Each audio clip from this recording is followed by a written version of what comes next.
I'll continue to play a role advancing the software and getting the features and product stuff basically.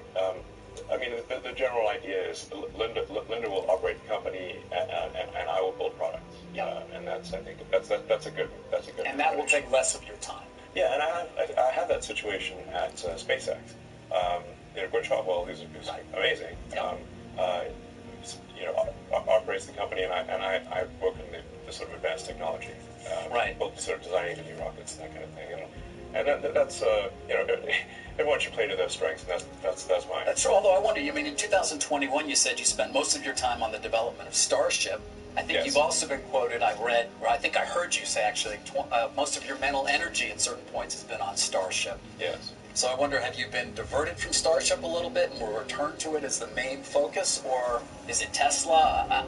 Again, your time, I know, having tried to schedule this interview with you. Yeah, time triage is a real thing. Yeah. In fact, I'd say that the only real currency is time. Time is the only true currency. So where are you going to spend the currency now that you don't have to spend as much on Twitter?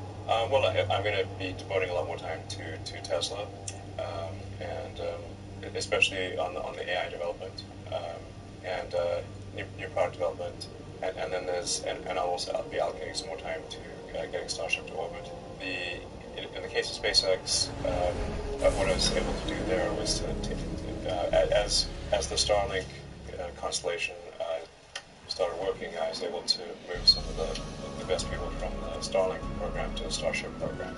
So the timing kind of worked out well. We have really the best engineers at SpaceX and Tesla. Really some incredible people. There was some statistic you shared. I think 3.6 million people applied for a job at Tesla. I wrote it down. I didn't write it down here since remember. Was that the number? Yeah, it's crazy. There's a lot of demand. So you have 127, almost 128,000 employees, but 3.6 million applying for a job. Yes, and I mean, there's we would only add like say 20 or 30,000 jobs, so it's sort of the acceptance rate for Tesla is.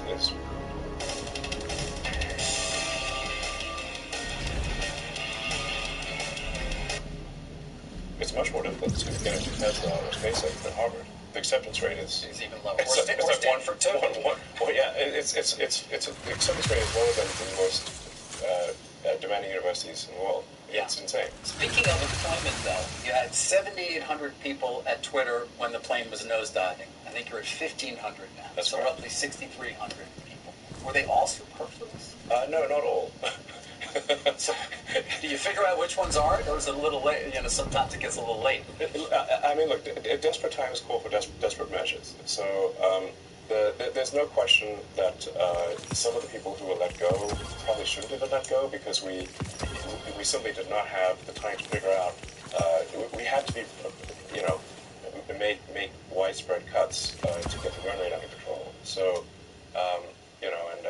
So this is not to say that, hey, everyone who was let go from Twitter is like somehow terrible or something. It's just we have to, with very little information, get the headcount expenses and the non-personnel expenses down to where we're at least break even.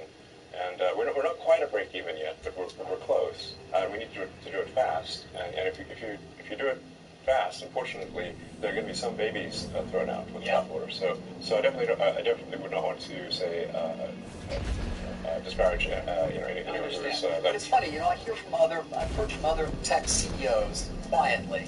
They look at what you did at Twitter, and they won't admit it publicly, but they say, wow, that was something to cut that deeply and still be able to run the company. People will argue about how well things are running.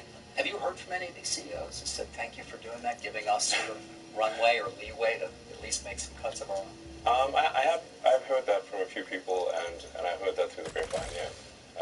But like I said, if desperate times call for desperate measures, and unfortunately those were desperate times. So do you see will Linda hire people, do you think? Or are you ready for people to be hired at Twitter? Yeah, no, I think we absolutely need to hire people, and if they're not too mad at us, probably rehire some of the people that they would let go. And they're going to have to come into the office. Look,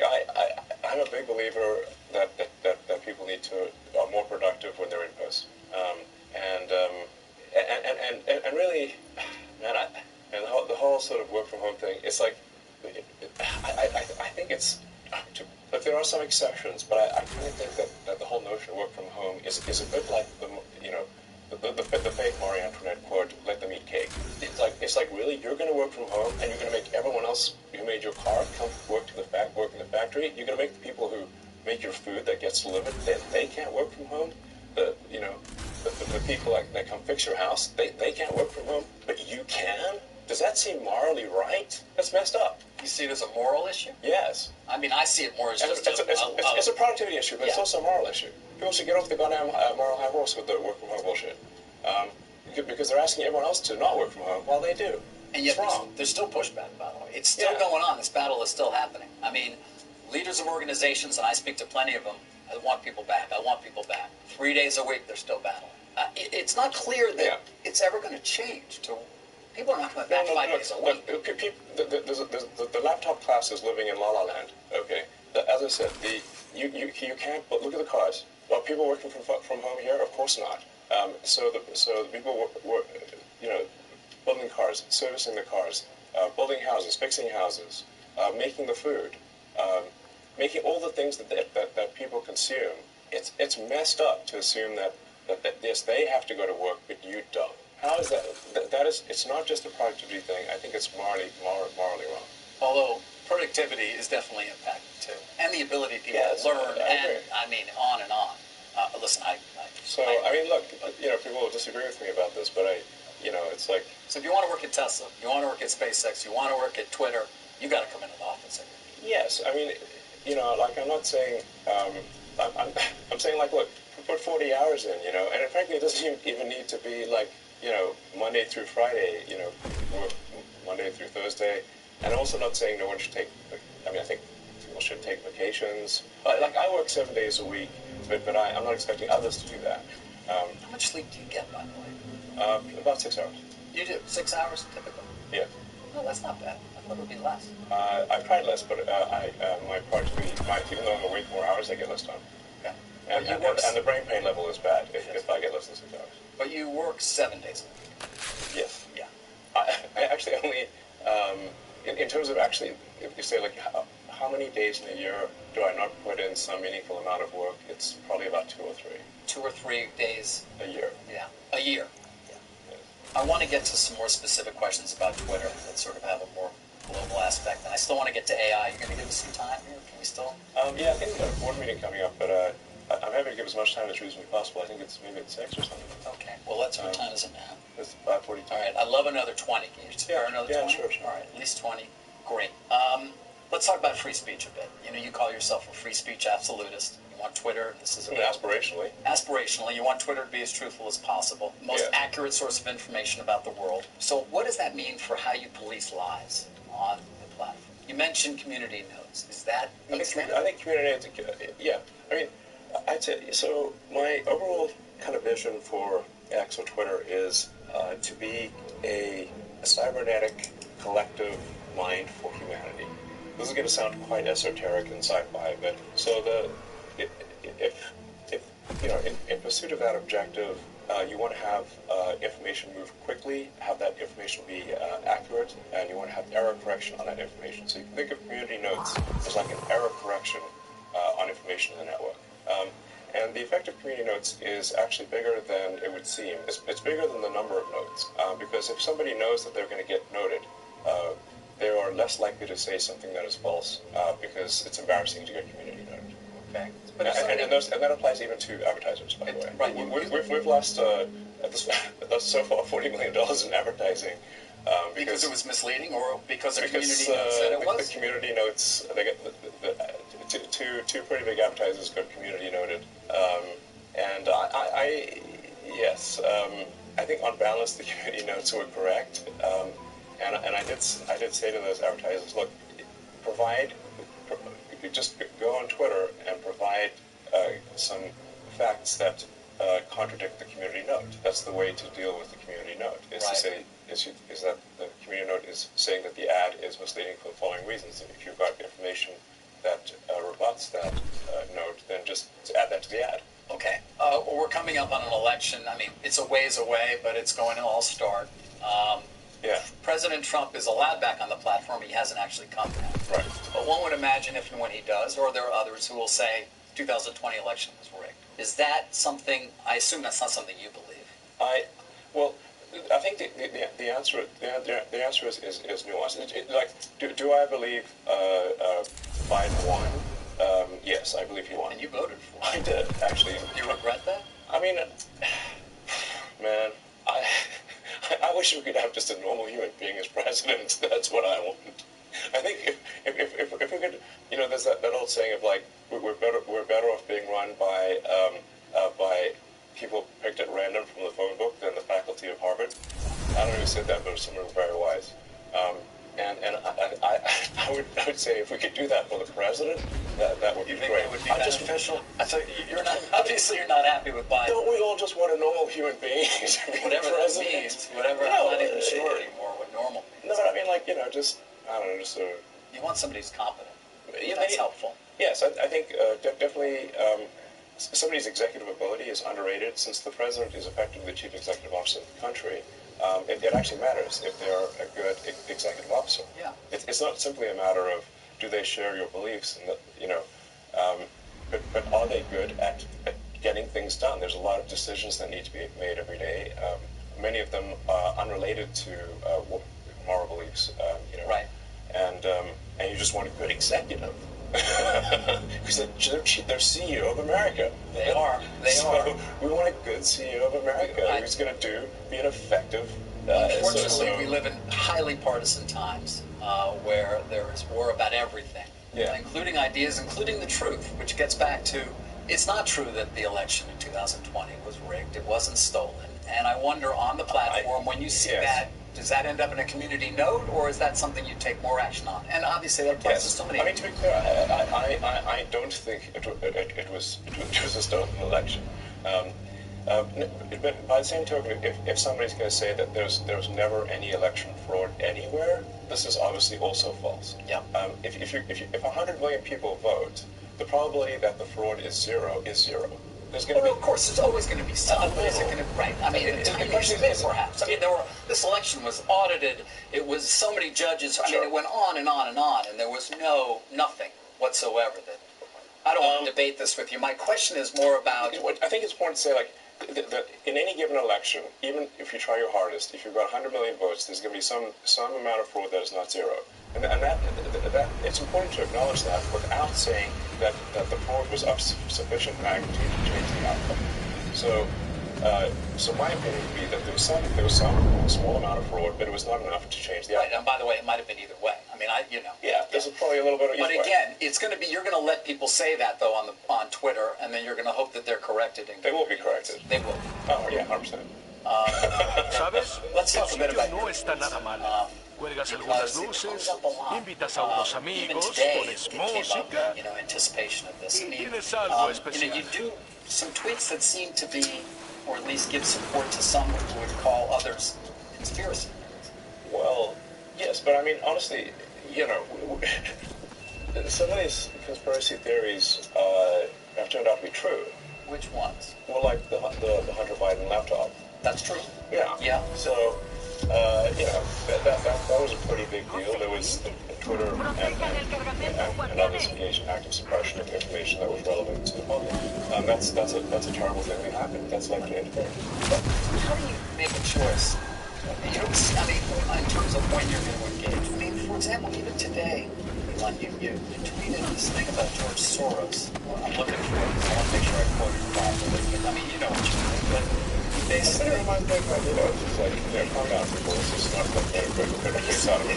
Well, see, he said he wants to erode the very fabric of civilization. Soros hates humanity. Like, when you do something like that.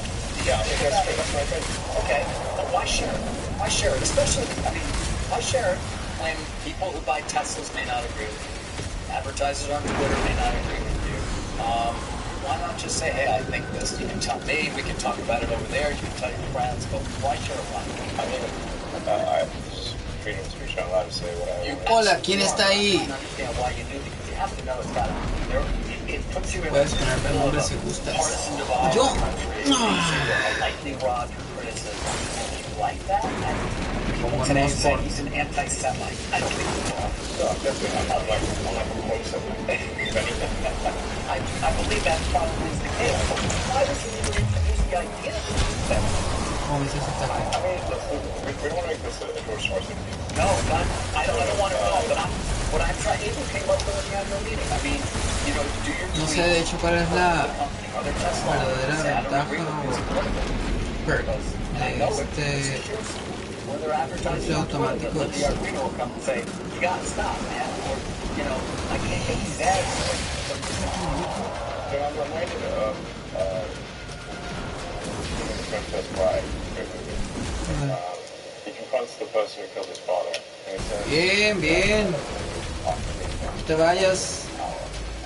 Aquí estoy. Pues, vengo del jale. Mañana entro temprano a las 7. Digamos que si me quedo a jugar, tengo poco hasta las 5:30.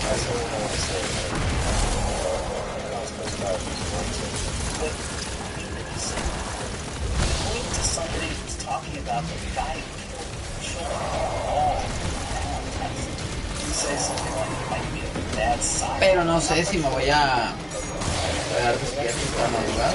Pero una de esas, esta transmisión digo, se convierte yo durmiendo y tú mirando. Ah, es cierto, o sea, la vez pasada me traje unas birrias, estaba pisteando y la neta se me estaba pasando bien lento el tiempo. Eran como las 3 de la mañana y dije, che, te falta un montón. Entonces me dormí, pero desperté a tiempo. Entonces, pero ahorita pues tengo un café, igual al rato voy como algo. La otra vez que comí no está bien. Pero vamos a hacer algo nuevo.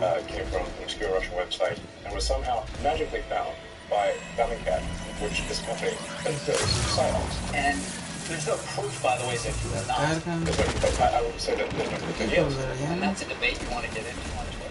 Because we should not be ascribing things to white supremacy if it's false. Can we talk about AI now? Actually, I want to talk about AI. Well, let me end with Twitter in the sense of Sam Altman was on the Hill today, and he said AI's ability to manipulate interactive disinformation is a significant area. Sí es, no sé. Yeah, I think so. But it is. Puede que le pegue un ratito, pero pues hay cosas que hacer en la computadora para ver. YouTube tengo como 3 videos pendientes de algo que no me gusta. Oh, that is how we pick them. So the reason that I'm asking people to be verified on Twitter De hecho, escucha, estoy viendo una nota saying, okay, verification que means fue Wall Street Journal que la which means that you've at least mira, passed ya through está, whatever porque the security mechanisms are that you have this credit card, which so you now have passed through whatever security mechanisms that the credit card company has. Oye, que Machín está pegando los correos tumbados, ¿no? Me gusta. That set of actions Me gustan algunos, ya algunos. significantly increases the cost of fake accounts. Sí, dices el PlayStation, ¿no? PlayStation 1 sacó pero en nuevos juegos, honestamente, como que yo ya espero algunos juegos. Lo que más me sorprendió ese caso fue el Metal Gear Solid, porque tengo el tercero, que van a volver a sacar. Hay una historia curiosa de eso, porque me morí, porque arriba llega un pinche plafón falso, de que lo dejé jugar cuando estaba con el ruco, con el sniper, y volví a jugarlo como al año, 2 años. Y lo primero que vi fue una cinemática donde se muere el ruco, se muere de viejo, y después vi que hay un truco y donde puedes hacer que se muera o se puedes brincar esa pelea. Nomás tienes que adelantar el reloj en tu PlayStation, el calendario por años, lo adelantas unos años, y pues el launcher va a ser viejo, se muere el viejo. Y entonces vamos a ver pero la neta no es un estrés,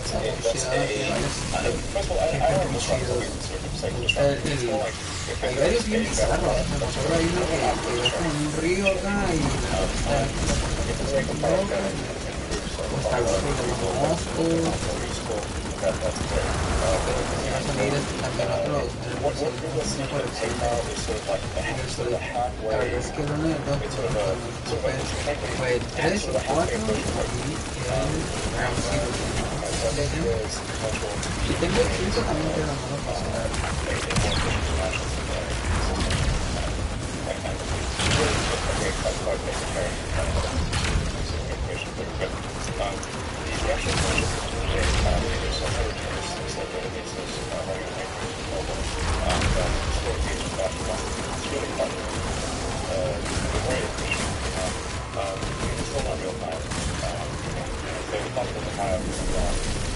Pero sí, sí estoy viendo, pues, no va a salir, hay varios juegos bien nuevos, que también tiene una propuesta, un juego, un Assassin's Creed, y luego anunciaron Spider-Man.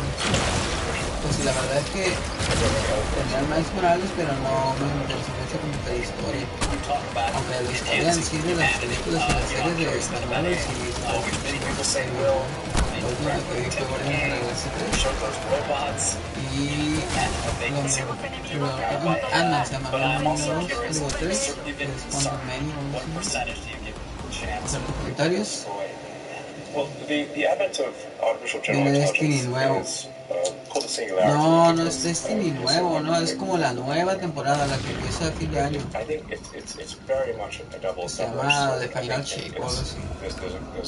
Porque pues Destiny se va a acabar, no es Destiny 3, entonces la nueva temporada. Que yo sepa.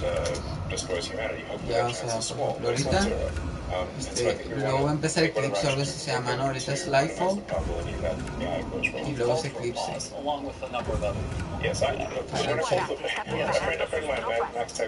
Está medio confuso lo de las temporadas y porque ahorita es la temporada de la It is futile. It's futile. I knew it would be futile. I just wanted to call it like it's one of those things. Well, for the record, I recommended that we pause. Did I think we were absolutely not? Sí, está bien.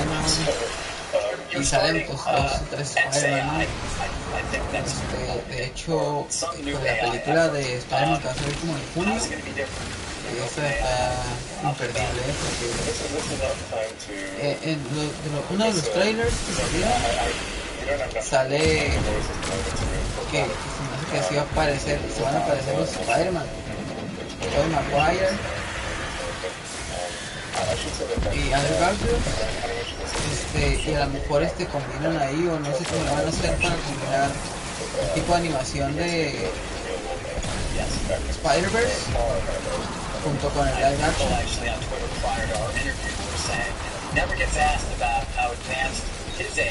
Pero la neta, pues es lo que estamos queriendo ver, porque salen tantos Spider-Man, se empiezan a poner Spider-Verse, porque sale el Lego, salen todos, ¿no? Sale el solito. Hay uno en Paco, ¿no?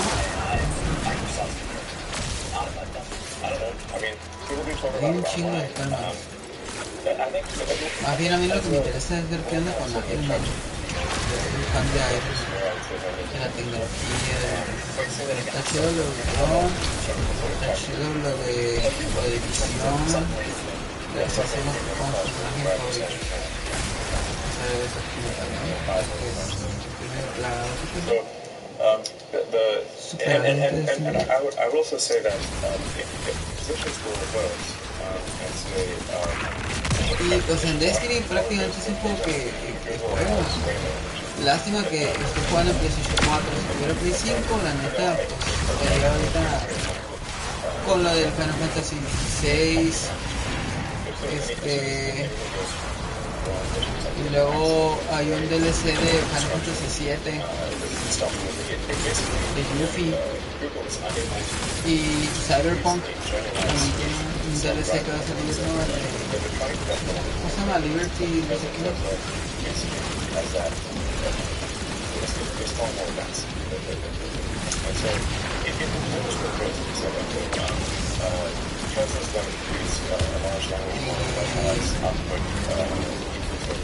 Pues aquí en PlayStation 4, en el que tengo todavía, puedo adquirir Ragnarok, de God of War, o Horizon Forbidden West, se llama el Horizon 2. Y pues tengo el 1, lo tengo con el DLC ya no pasado.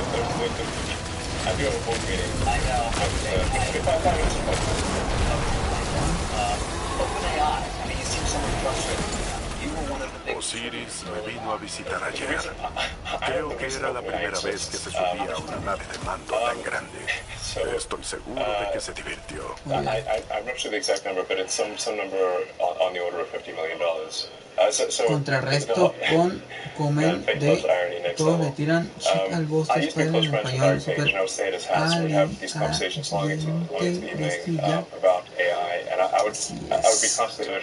Del pasado. La verdad, Pero creo a ver, que pero no ¿dices era las nombre voces más de allá las de sus películas o en sospechas. el juego? ¿Sabías Porque la verdad es que el pidió a Osiris doblaje, que comenzara a por más enseñarle talento y sobre todo la que haya, la oscuridad verdad a es los que cabal? Quiere entender todavía no puertas puedo y estasis. yo escuchar o ver películas Olvido dobladas. mencionarlo. ¿Sabes por qué? Porque Que no cambian alarde palabras, a cambian una ideas y todo humildad para que inusual. embone, Me encanta ver según que esto, todos pues la estamos frase creciendo.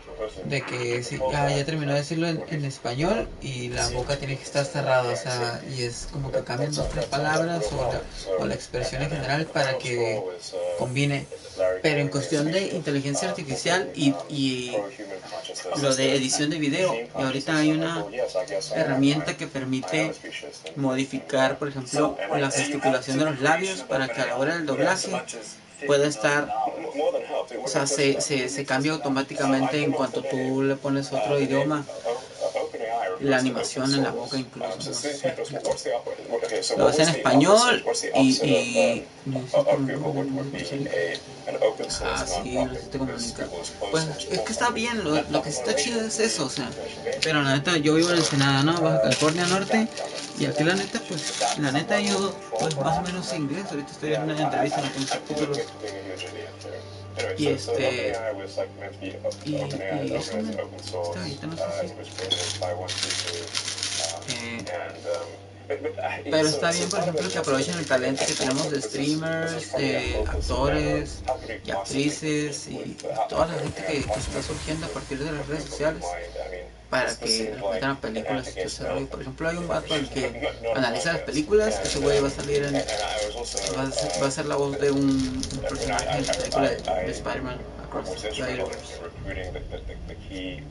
Scientists and engineers, most notably Ilya Sutskever. In fact, Ilya went back and forth several times because he would say he's going to join OpenAI, then Dennis would convince him not to, then I would convince him to do so, and this went back and forth several times.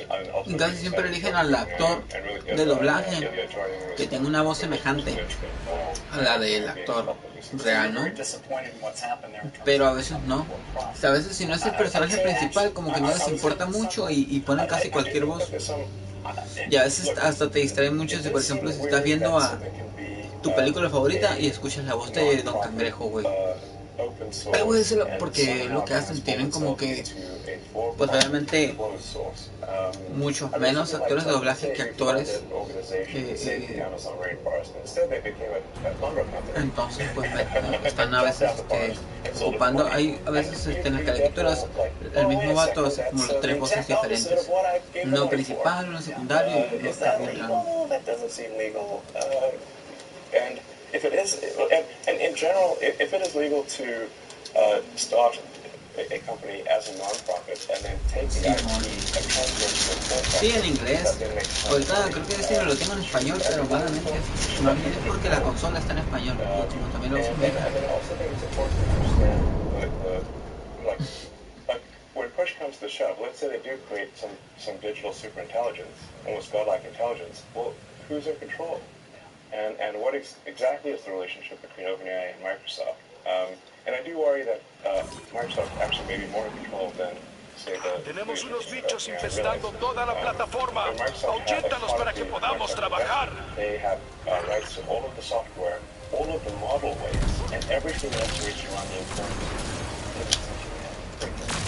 At any point, Microsoft gets out of it. I think we have to wrap up. De hecho, te digo algo, mi actor favorito, güey. No me decepcioné ni nada, de hecho, voy a ver la película, pero nomás porque va a salir él, aunque yo sé que su papel va a salir en breve. Pero tú conoces a Michael Cera. Ese güey es de los principales actores en la película de Super Cool. También tiene una película que se llama Jordi Revolt, se me hace la lista de reproducción infinita de Ignora, Scott Pilgrim. De hecho va a salir Scott Pilgrim en anime, ¿no? En Netflix. Está la película, pero va a salir animada. Y está súper genial. Me voy a aventar un maratón en una noche, de todos los capítulos. Está súper genial. Scott Pilgrim, la neta.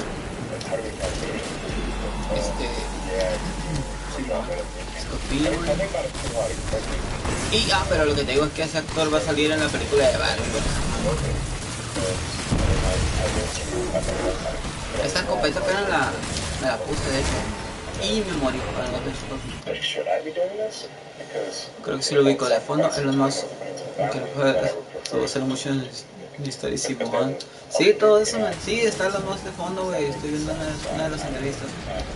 Lo que pasó es que después de la conferencia que tuvo con los accionistas, dijo que iba a hacer una entrevista para aclarar otras cosas con más calma. Dijo que iba a haber comerciales para promocionar los temas comerciales, y hay mucha desinformación, porque pues ahí se trataba de Tesla en las conferencias de accionistas, pero en realidad tiene más empresas como Twitter, SpaceX.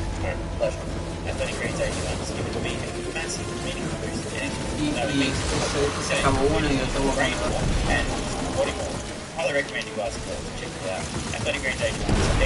Y después tengo, no sé si ubicas a Alfredo Jarife, ese güey es un analista científico, y también vamos a entrar en su conferencia del lunes, hacer la transmisión en vivo, y tan interesante porque se habla nada de política mundial.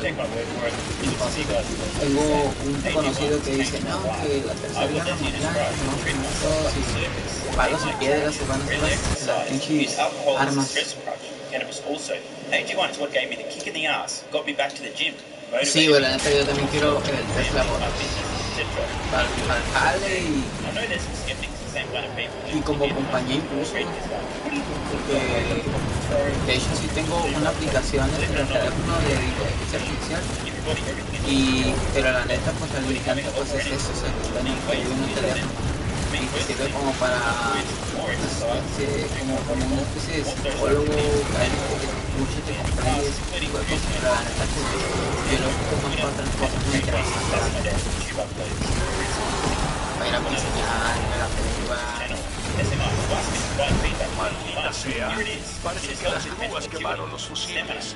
Tendrás que prepararte para pero últimamente me he contado mucho más con mis compas. Nomás que ahorita que empezó la temporada de Destiny, pues yo creo que otra vez estoy metiendo tiempo. Pero como estaban las Olimpiadas, la neta, no le metí tanto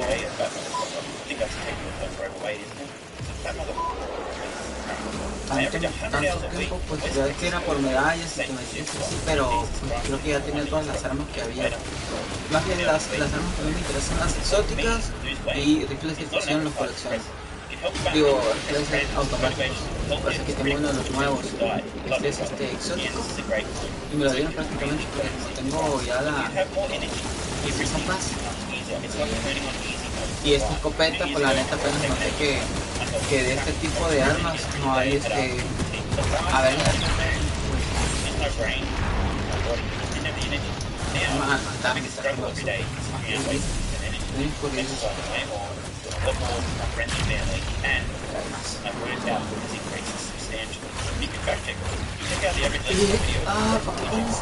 no mames, ¿viste cuánto aprovechó mi escopeta?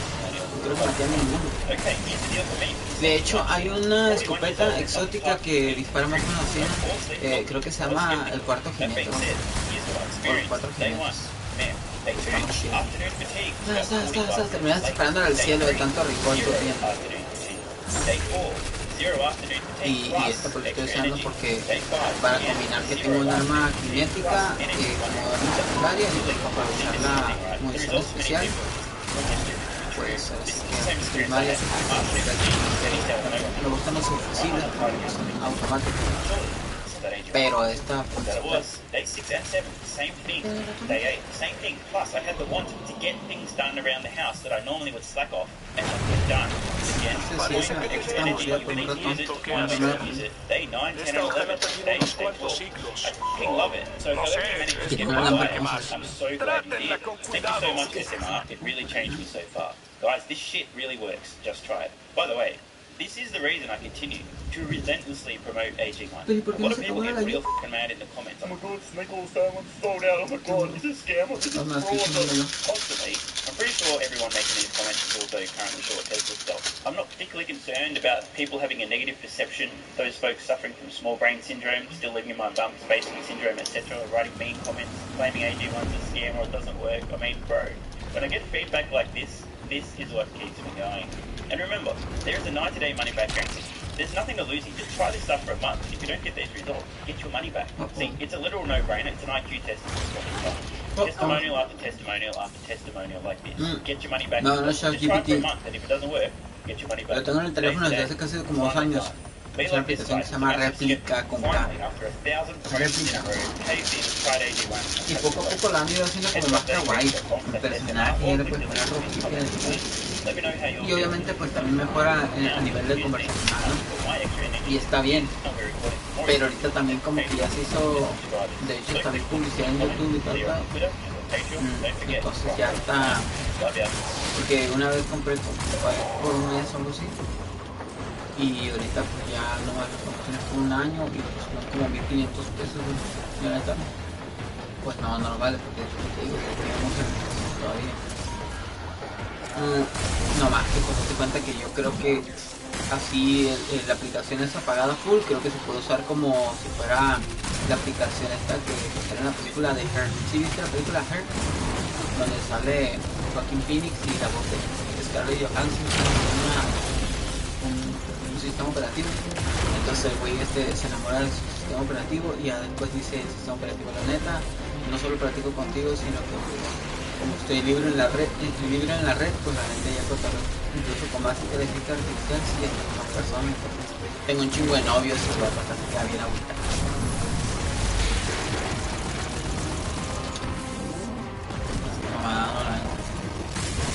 No, pero y sí, es lo que te digo, o sea, y qué será.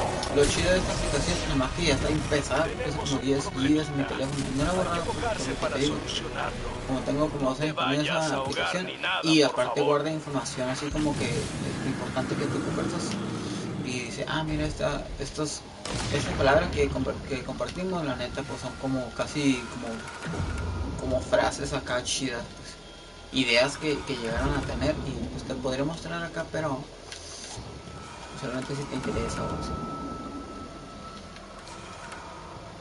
Ups.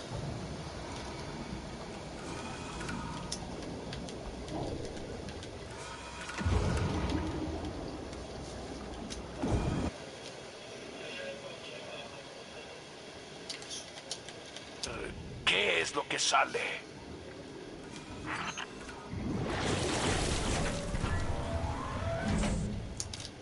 Entiendo muy bien si te marchas. Estamos en contacto entonces.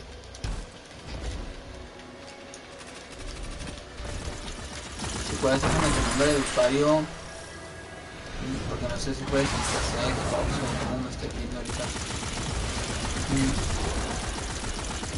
Si no, de todos modos yo voy a ahorita guardar tu nombre que aparece ahí, creo que es como el de la cuenta de YouTube, ¿no?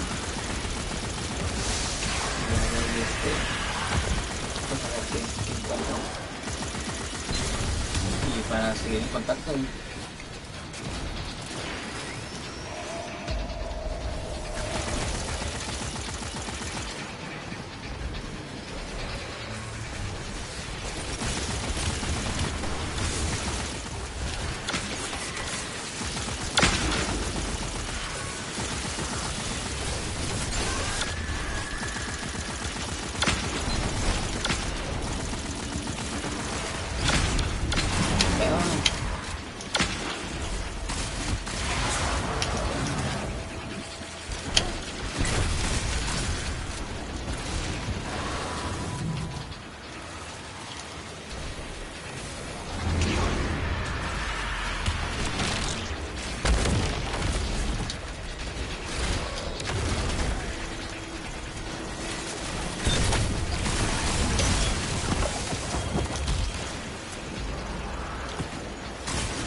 8 balas, un putazo.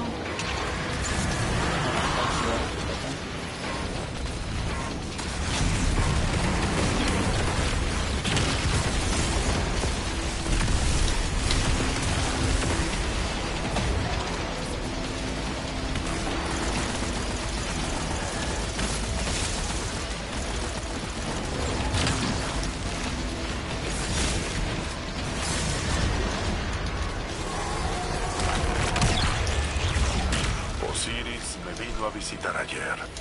Creo que era la primera vez que se subía a una nave de mando tan grande. Estoy seguro de que se divirtió. ¡Ja! Sí, lo mencionó durante la cena. Dice que Gayatl le recuerda a él, lo que es uno de los cumplidos favoritos de Osiris. Apuesto a que sí. Gayatl se tomó un momento en aceptarlo, por lo del pasado, pero creo que pudo ver al hombre más allá de sus sospechas. ¿Sabías que le pidió a Osiris que comenzara a enseñarle sobre la oscuridad a los Cabal? Quiere entender de cuerdas y estasis. Olvidó mencionarlo. Que no alardee, denota una humildad inusual. Me encanta ver que todos estamos creciendo.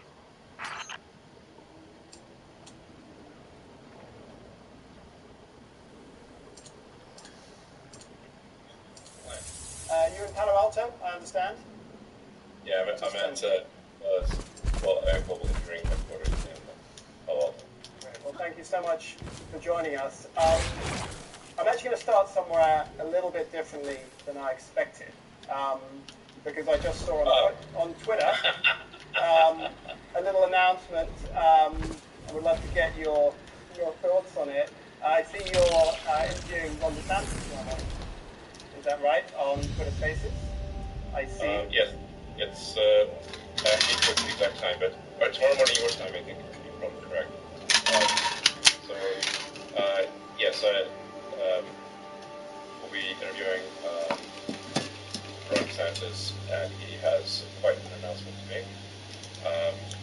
And we'll be, for the first time that something like this is happening on social media, and with real-time questions and answers, not scripted. So it's going to be live and let her up and see what happens.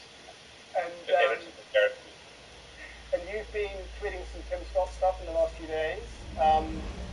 Yeah. What should we be thinking about who you're backing? Obviously, this interview tells us something. Can you give us a sense of where you're thinking at the moment? Yes, I mean, I'm not this time planning to endorse any particular candidate, but I am interested in X/Twitter being somewhat of a public town square, and where more and more organizations post content and make announcements on Twitter. It's the only place on the internet to really get real time, like down to the minute and second news, and it's so I think it's quite groundbreaking that there be a major announcement of this type on social media. Should we expect, sorry, I don't want to go on too long about this, but in your new role as interviewer rather than interviewee, should we expect more of this? I mean, if it's the town square, are you going to be interviewing other candidates, Democrats? What's your thought of this? Are people willing to come? Are you going to be there to execute the town square across the spectrum? Yeah, absolutely. So just as I promised when I do media interviews, I did a range of interviews, and I guess this would be also a media interview. So ranging from sort of on the left, moderate to what's considered right, and I do think it's important that Twitter have both the reality and the perception of a level playing field of a place where all voices are heard, and where there's the kind of dynamic interaction that is certainly see anywhere else. ¡Mírate, lanzándote a la batalla! ¡Muéstrale al enemigo que no puede contenernos! And Ted Cruz got into an argument on Twitter, which was, independent of which side you agree with, it's still very entertaining.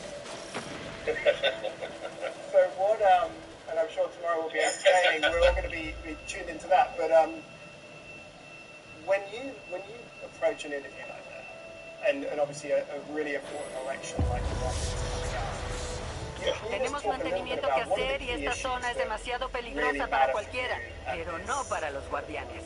A trabajar.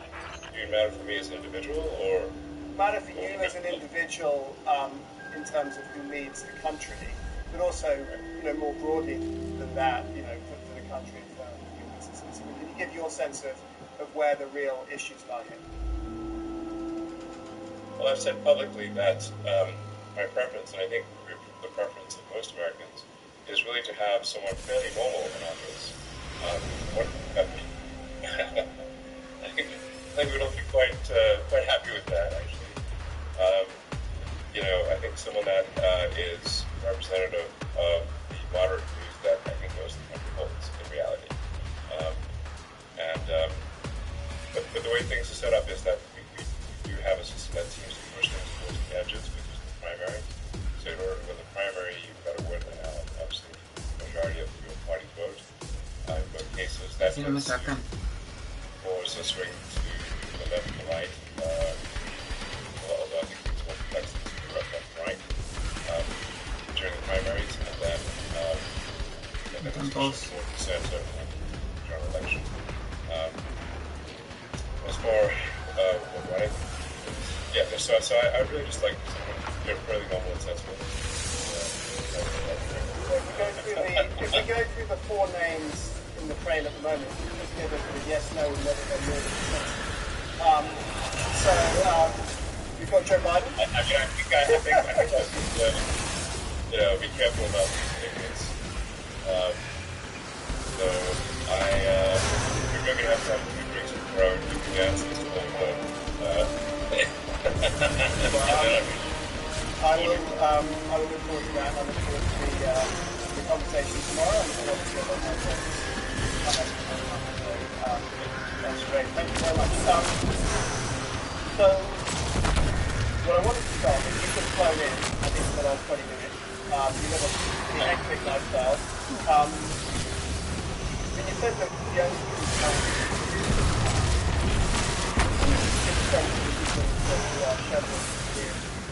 into their lives. What do you say in the last few months? What's that?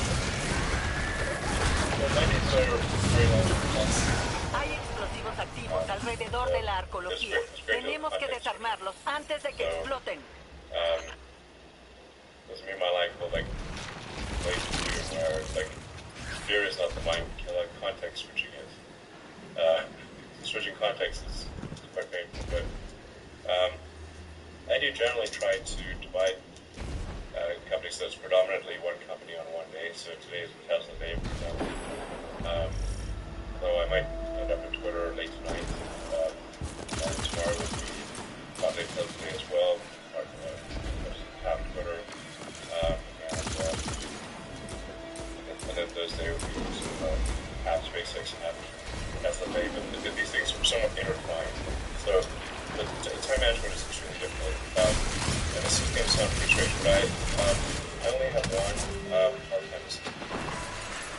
I suppose I'm supposed to do it's not, I do most of the scheduling myself.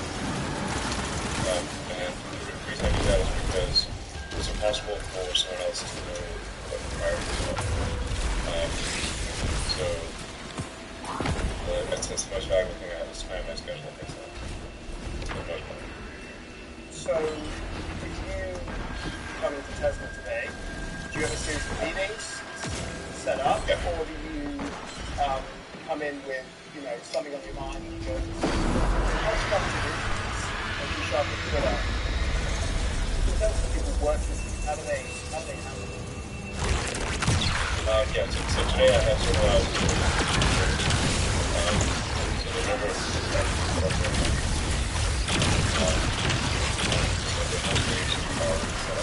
and then I have some kind of meetings to do. I would be going to sleep 2 a.m. or something. shaping this yourself? Is AI going to be helpful over the next few years to help you do this? Are you going to be using technology to help you manage that? I guess we'll all be using this technology. I don't use a lot of AI myself day to day. I mean, Tesla AI is actually very fast. Las lecturas de energía son anormales. La invasión debe haber dañado algunos fusiles. Hay que reemplazarlos.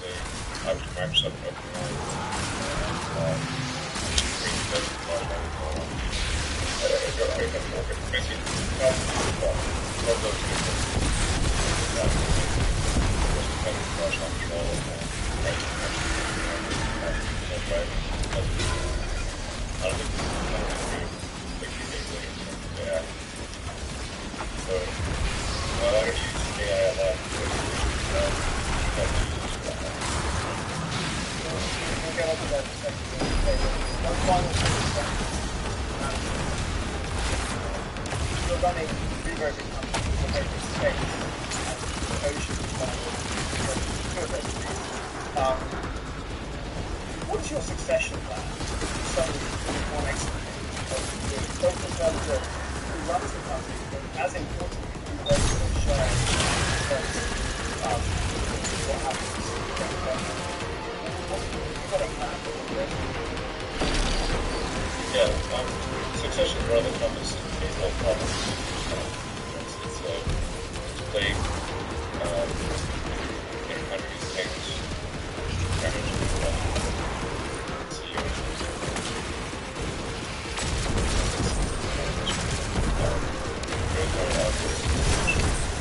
mean, there are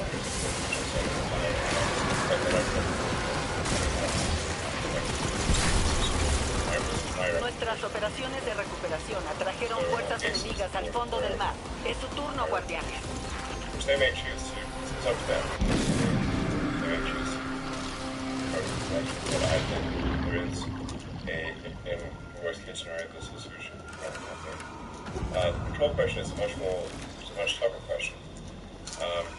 It's something that I'm wrestling with, and I'm frankly looking for ideas, because it certainly is true that the companies that I have created are creating collectively possess immense capability. And so the stewardship of them is quite important. I want to make sure that the stewardship is ultimately produce the benefit of man. That's the idea. Guardiana, algo se acerca. Not that we're always successful in that, but that is aspirationally our goal.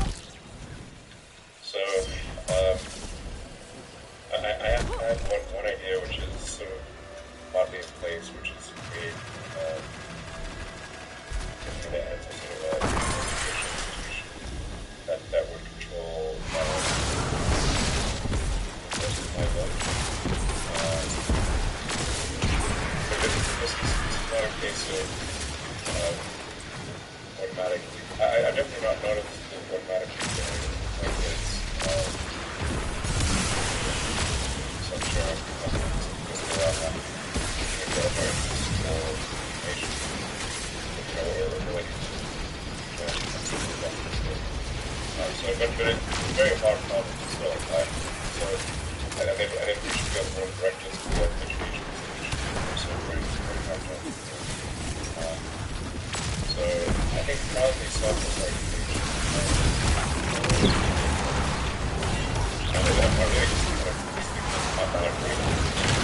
Sounds like it's something that you need to get planning to see what people are going to see, which is whether you're looking at space because really matter.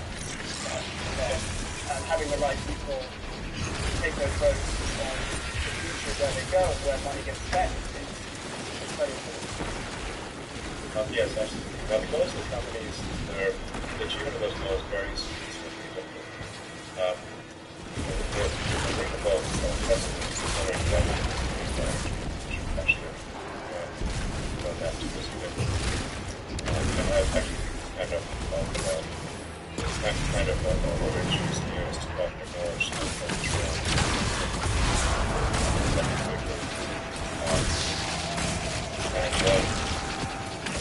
So that a lot of still self-driving, which we're aspirationally hoping to do this year.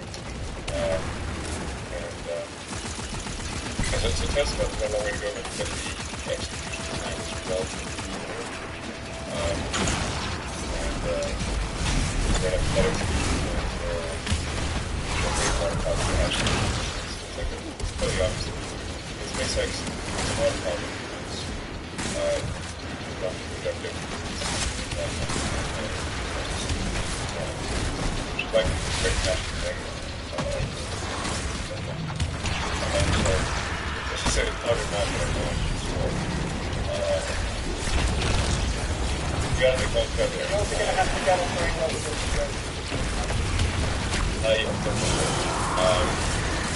Yeah, insanity will be a prime requirement. Traveling to Australia, someone big enough to so SpaceX is a hard Oye, Saint, ¿cómo está el viejo? much long-term goal. Ah, qué amable que lo preguntes. Osiris está bien. Mejor que bien. Creo que encontró lo que buscaba en Neptuno. ¿Y qué es lo que buscaba? ¿La ciudad Neumuna? No, no. Encontró un propósito. Aprender, enseñar, ser mentor. En lo que siempre ha sido bueno, pero nunca ha hecho. Parece que les ha tocado un poco de suerte a ustedes dos. Ya era hora. That Mars does not die out. That's the great filter. If you look at things in terms of the Fermi paradox, the great filter is Mars being self-sustaining without any recent measures for growth. Until we reach that point, we're really just a one planet civilization with an extension. But when we reach the planets are self-sustaining, Mars self-sustaining, then even if it was the scenario of Earth civilization either dying with a bang or a whimper, then the Mars would have a much better chance of surviving. So the intent here overall is to life consciousness, which appears to be just a tiny candle on the gas marker. I frequently get asked, have I seen any evidence of aliens? And I have not. Apart from the fact that I did at one point have an alien registration card when I was getting my green card. It's an alien registration. Indeed. Possibly a slightly different type of alien. But so, do you think will you live to see Mars happen? I hope to live to see the first humans on Mars. But I think it will take some period of time beyond that to make Mars self-sustaining. So it's at least 20 years from the first visit to make Mars sustaining, is my guess. And it may be 40 or 50. And that's assuming you really go for it. So that's a tough one. But like I said, I think important for improving the survivability of civilization. And who's going to pay for that? I mean, are your investors going to put the money up to do that? Are you going to expect government to fund that? Where does that money come from? As you say, you can make a return on Starlink, you can make a return on launching satellites for other people, space tourism, but that's a proper return. Yeah, I think long term, the value of it will be incredibly high. It's just beyond the planning horizon of most investors. So, obviously, if there's a thriving city on Mars and there's a lot of interplanetary commerce, and SpaceX is the primary provider of that, it would be immensely valuable. But the important thing is that there be this self-sustaining colony, and I think we generally operate with much of an assumption that this essentially is robust, and nothing can really take it down. A sentiment that has been common throughout history among empires shortly before they crumbled. And Debemos defender la plataforma. Defiende la maquinaria. Yo aconsejaré desde aquí. Yeah, sure. Are you, is AI something that, in your view, accelerates risk down, or you think the system is down? I think it does, yeah. We can definitely make the city of Boston self-sustaining without AI, so without AGI, which is general intelligence and super intelligence. So I think that is not necessary for Ay, diablos, de nuevo lo mismo. Si quieren robar nuestro cargamento, elimínalos. There is a risk that advanced AI either eliminates or constrains humanity's growth. I was more thinking the opposite. Does it increase the chance that the planet self-implodes and those things come true? I mean, how concerned are you about these developments right now, sort of accelerating your bad case scenarios?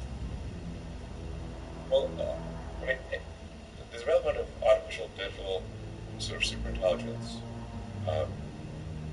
is very much a double-edged sword. So it's if you have a genie that can grant you anything, that can also do anything, that necessarily presents a danger. And I would expect the first uses of AI to be, certainly the first government uses of AI to be weapons technology.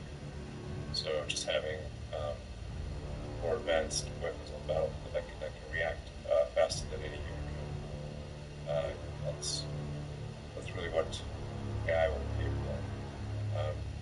I mean, future wars between advanced countries, or at least countries that have significant drone capability, will be very much the drone war. So I want to get back to AI because this is big stuff, and I'd like to talk about it in more detail. But I do want to come back to the present from a long way in the future. You just hired a new CEO, Linda Yaccarino, an ad veteran into Twitter. You usually focus on hiring engineers. Linda is a very different person. Can you just quickly tell us about your courtship? How did that go down? Well, we had conversations over a number of months just relating to advertising. And then Linda felt that it would be very helpful for the advertisers to see me in person. So invited me down to a conference in Miami, which was very helpful. And I met with a number of advertisers personally to assure them that Twitter is a good place to advertise, and generally that the fact that hate speech has declined, which it has, and that the quality of the system, especially with respect to scammers and spammers, is dramatically better than it used to be. We've gotten rid of, at this point, well over 90% of the scams and scams. The scams and spam on Twitter. It should be quite rare at this point that you see a scam. We've also rolled out sort of freedom of just to be speech. clear, when you say you got rid of 90% of the scams, is that the same thing as the bots, or is this scams in general and bots is a different animal? They would typically use bots for scamming. But you haven't taken the bots down 90%? I think we have, actually. I think we have, yeah. Or maybe more than 90%, at least. It is now much, much harder to operate a bot farm on Twitter and have it yield any advantage. Dramatic improvement in bots, dramatic improvement in the ability to detect sort of troll armies, which is a little different. That's where you've got, say, 100 people in a warehouse in a low-wage country, each of which are sitting at a desk with 100 phones.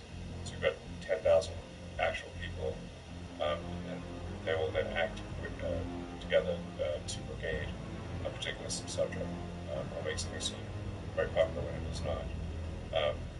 And we've been able to defeat almost all of them. We think very few of them are actually still able to operate. So the quality of the system has gotten a lot better. Okay. So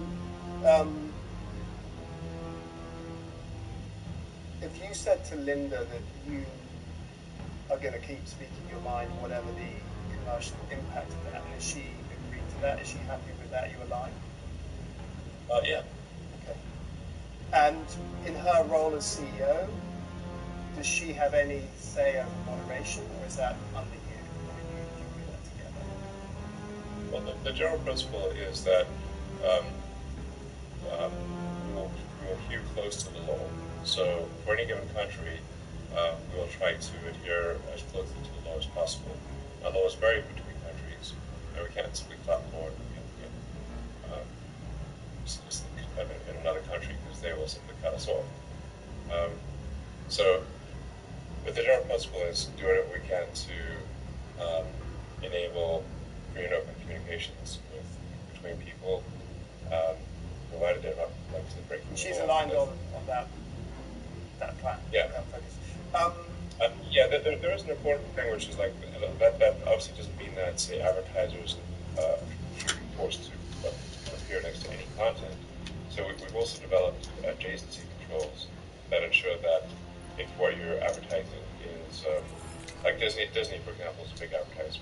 If Disney is advertising a children's movie, they want the content nearby to be sort of family friendly.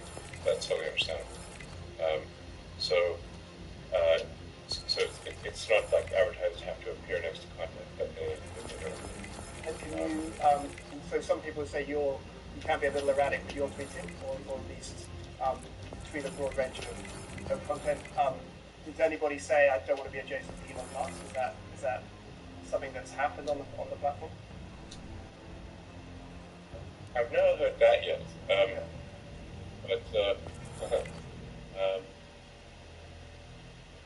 I've never heard that even directly.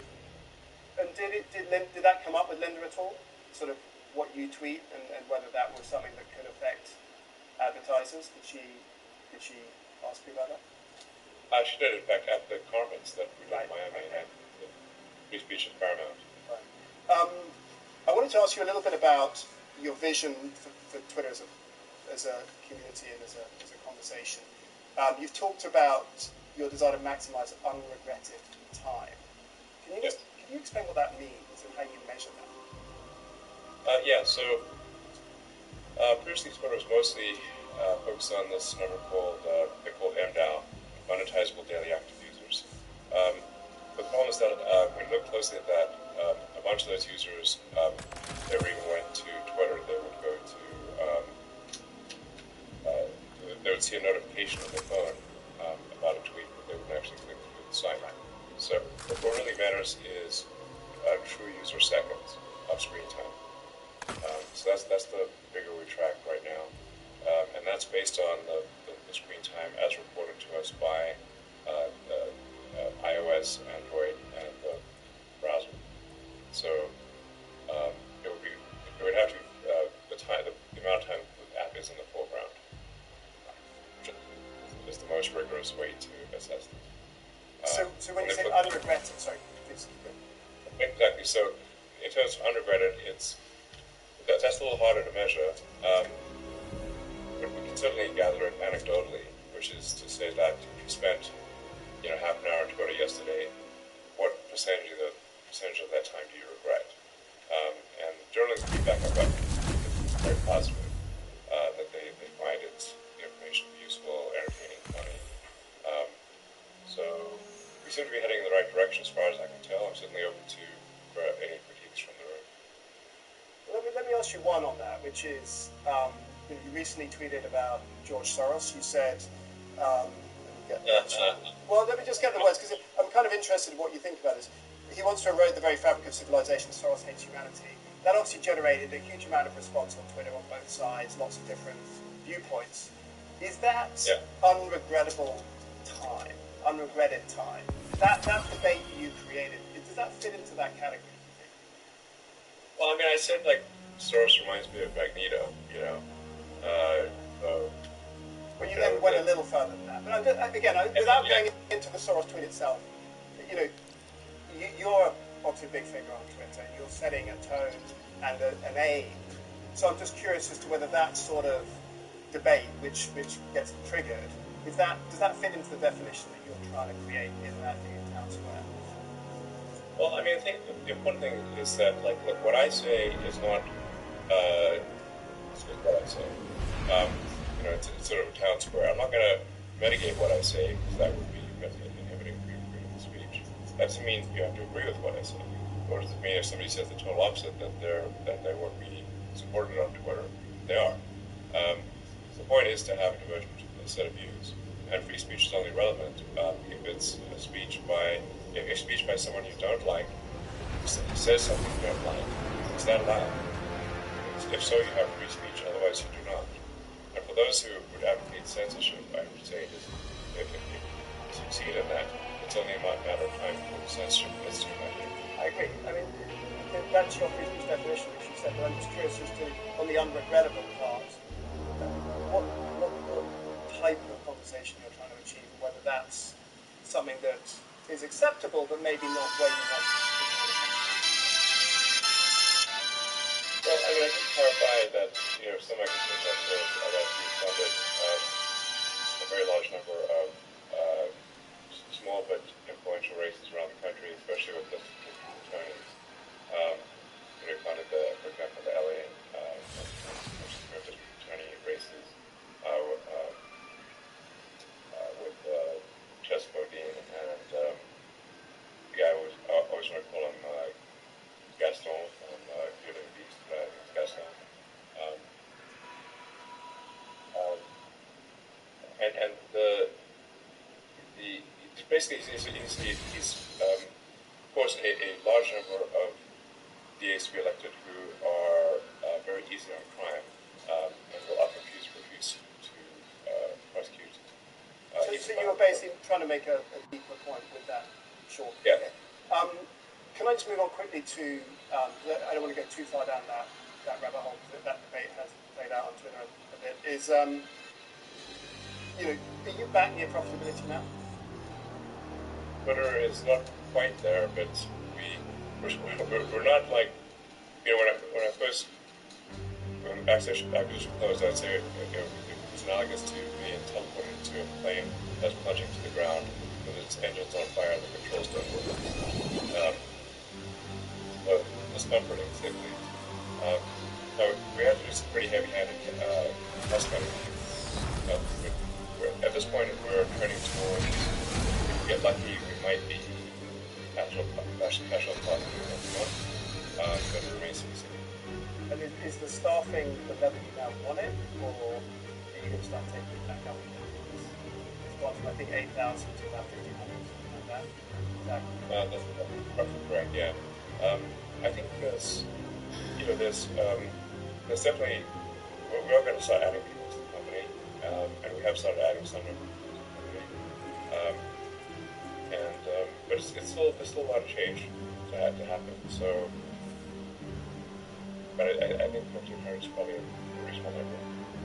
And does this show what you can do in a big tech company in terms of cost reduction? If you look around other big tech companies in Silicon Valley, say your experience there is much more significant change in that as well. Yeah, I think Twitter may be somewhat of an outlier in that there were a lot of things that didn't seem to have a lot of value, and I think that's true probably most Silicon Valley companies.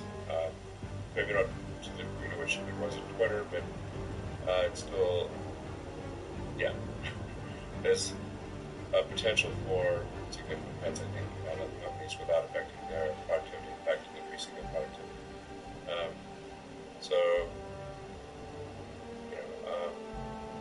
In any given company, there are people who help move things forward and people who sort of try to slam the brakes on it. And Twitter was in a situation where you'd have a meeting of 10 people, and one person with an accelerator and nine with a set of brakes. So you didn't go very far. So now we're gung-ho about releasing functionality, even if other people that are risking site stability, saying it's not too serious. And I think at this point it's probably fair to say we've introduced more functionality in the last last 6 months than Twitter has in the last 6 years. And in terms of outages, there were some outages early on. Are you confident things will stay on that? Well, outages are not unusual. Instagram recently had an outage, for example, which went on Twitter. Ironically. So we've had outages, but not massive ones. And they've generally been brief and limited in scope. Do you regret buying it? You tried to get out of it, or are you now happy you bought it? Well, all's well that ends well. We'll see how it ends. Has it ended well yet, or we still got to wait and see? I think we're hopefully on the comeback arc.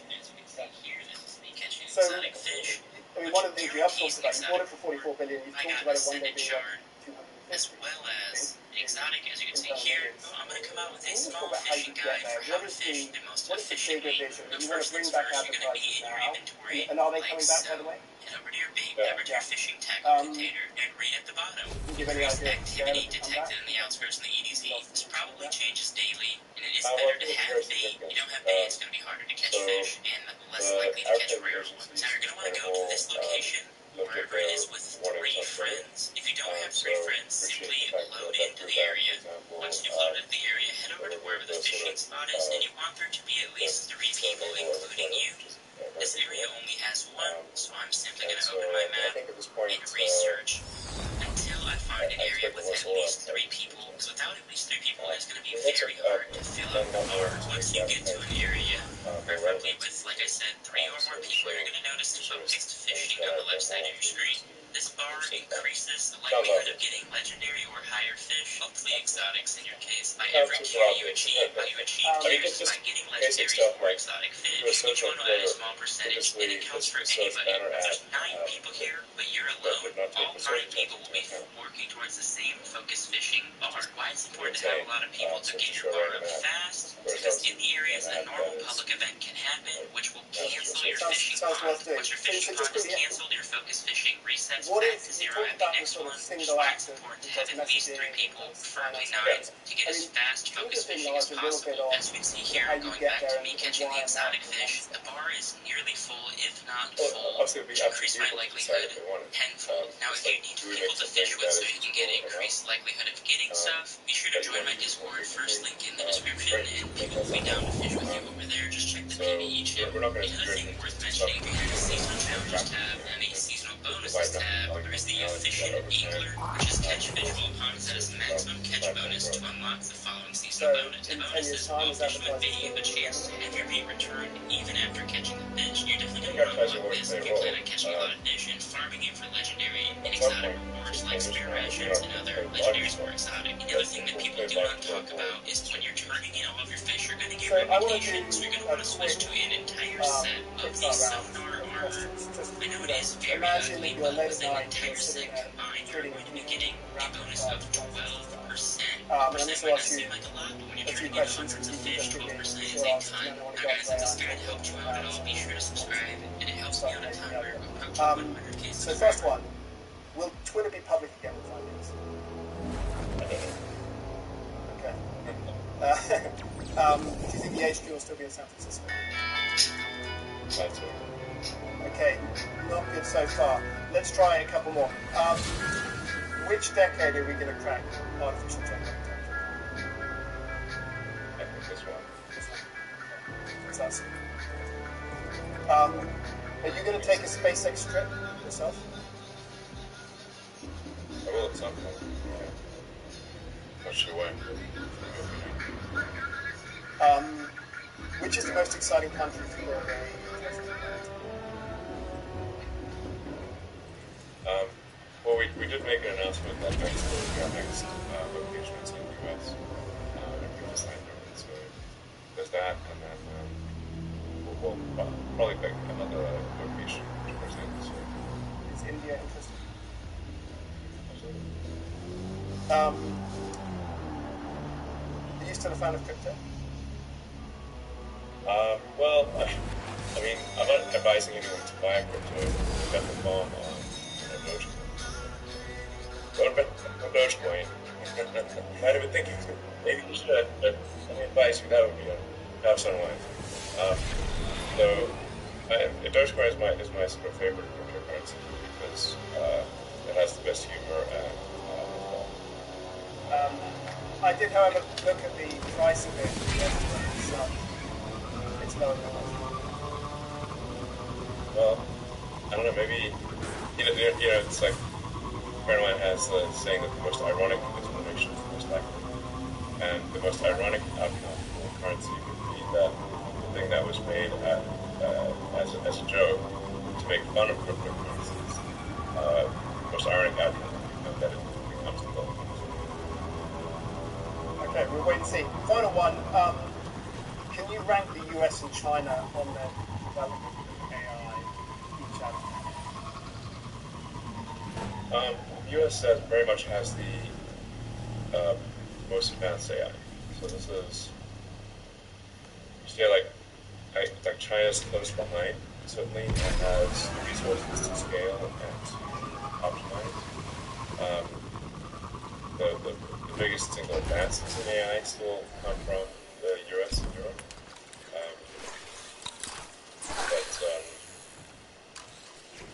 Alright, so it's hard to give an exact number or score. It's more like... But there's a big gap. There's a gap. That gap looks like it's on the order of 12 months. And narrowing or... It's hard to tell. I suspect it will narrow to some degree. Can you talk a little bit about, you've created a new AI company yourself. Obviously there's a huge amount of energy and activity in this space.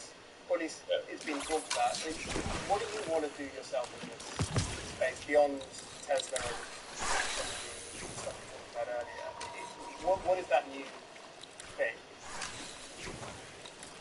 Well, I think there should be a significant third horse in the race. Got OpenAI and Microsoft, Google DeepMind, and probably there should be a third horse in the race. So, more on that too. But is it something that will interact with the data of Twitter and the capability of Tesla? Is it something that tries to bring what you talked about earlier in terms of capability together, become that first layer? Is that what you're talking about? To some degree, I don't want to jump the gun here on announcements, but OpenAI has a relationship with Microsoft that seems to work fairly well. It's possible that XAI and Twitter also do things. Possible.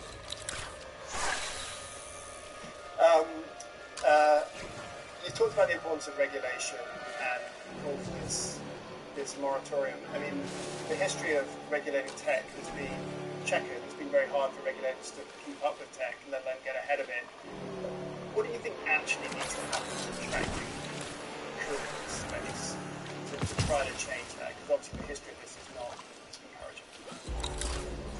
Yeah, I think there should be, I've been pushing hard for a long time, with a number of senior senators, Congress, members of the White House, for AI regulation, starting with the Insight Committee that is formed of independent parties as well as perhaps participants from leaders in the industry, and that oversight gains, get that insight into what various companies are up to. Mis encubiertos me informan que los desdeñados se están moviendo suficiente éter oscuro como para crear un nuevo punto de apoyo para sus fuerzas.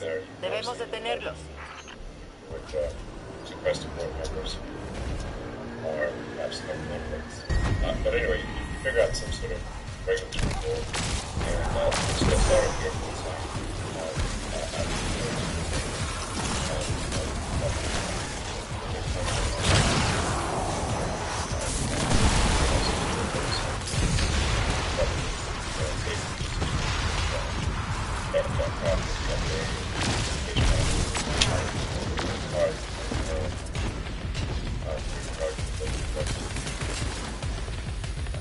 How does that work? Talking about where AI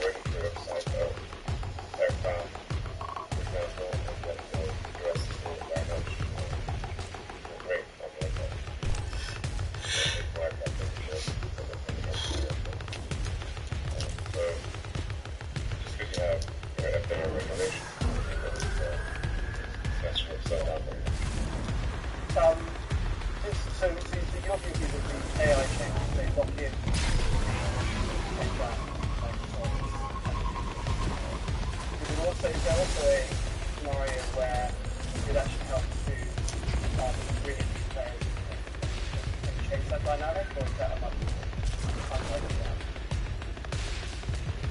Well, there are a lot of AI startups. The thing that's becoming tricky is that in order, you really need three things to need talent, a lot of expensive people. So we've got so now that the cost of computers is like astronomical. So it's now sort of minimum ante, I would say, minimum would be $250 million or something like that. That's like just a budget thing. So the startups are more likely to piggyback off what the others are doing rather than... Yeah, just train a big... Are you going to take a SpaceX trip yourself? Train a model of life science.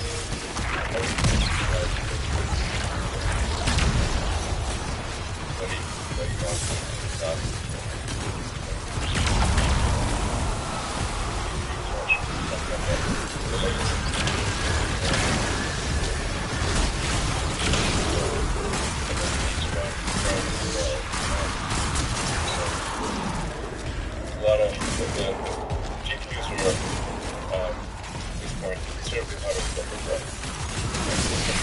Actually, that's really not a high bar. Tell us more about that later.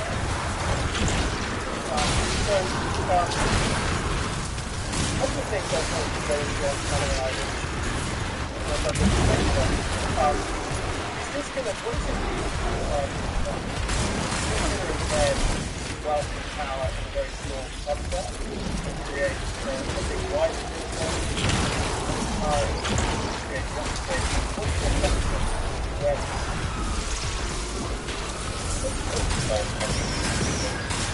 I think the AI will actually be assuming that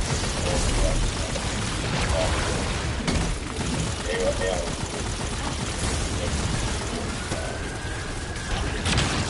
very good. Anything that is out of control, yes.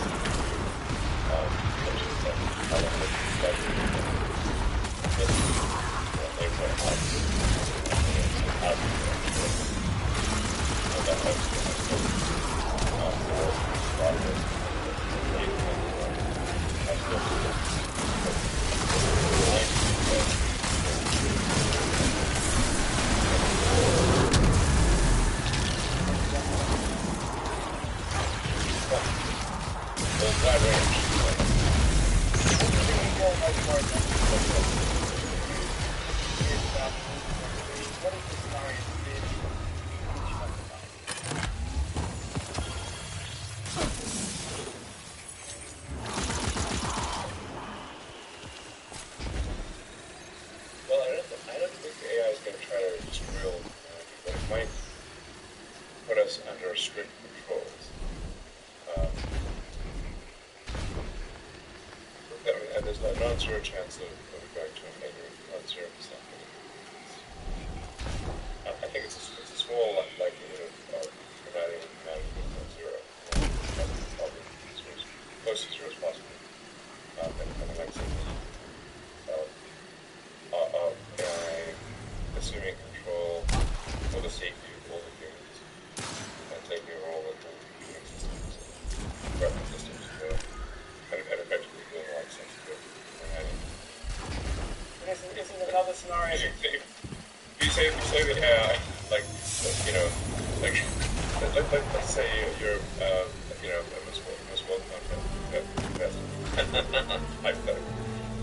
It's unlikely, let's face it, but... and you know, you say, what do you want? Because I want world peace. But it's like, okay, well, you know, one way to achieve world peace is to take all the weapons away from the humans. so they no longer use them, and to punish any humans that engage in extraterritorial activity. It's more likely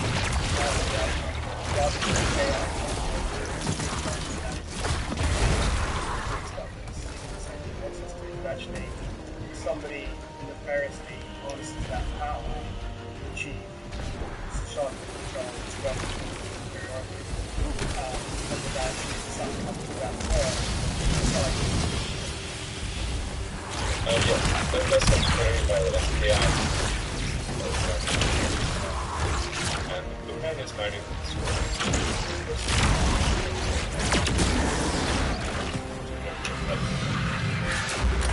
the reason that Twitter is going to subscriber base it's like 10,000 times water. Create a that is a verified credit card that has a credit card that pays for the number. Have those credit card customer friendly. So whereas in the past someone could plenty of fake accounts or plenty of people that have something that's going to be very, very much liked by the public, or the fact that it's not, or promoted, retweeted, the fact that it's popularity is just not real, essentially means. So the bias towards social things is very positive.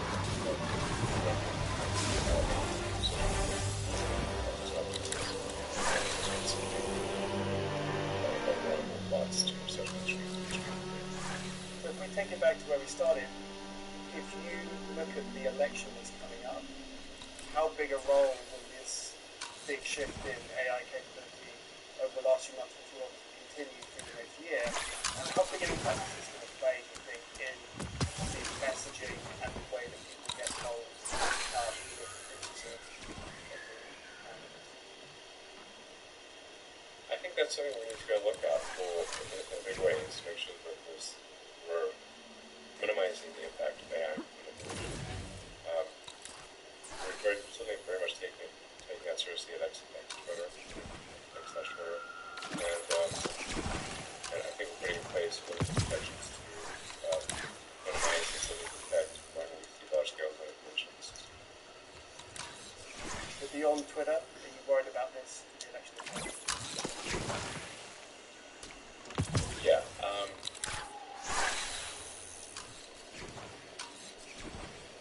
There probably will be attempts to use AI to manipulate the public, and some of it will be successful. And if not this election, for sure the next one. Okay, I've got two more questions on AI, if you've got the time, and then a little bit on China, and that's okay. The first thing is, we talk a lot in terms of AI about the next 5 to 10 years and what the impact is on jobs and some of these things. If you look out on a much longer time frame, given the speed and scale of the change, and you look to your grandkids and great grandkids, can you just give us a sense of what is it going to be like for you? How much is this going to change the fundamental nature of how we operate as a race? I think it's going to change a lot. Especially if you go further out into the future. I mean, there will be, everything will be automatic. I mean, there'll be household robots that go to further people that can help you around the house with there will be humanoid robots throughout factories. And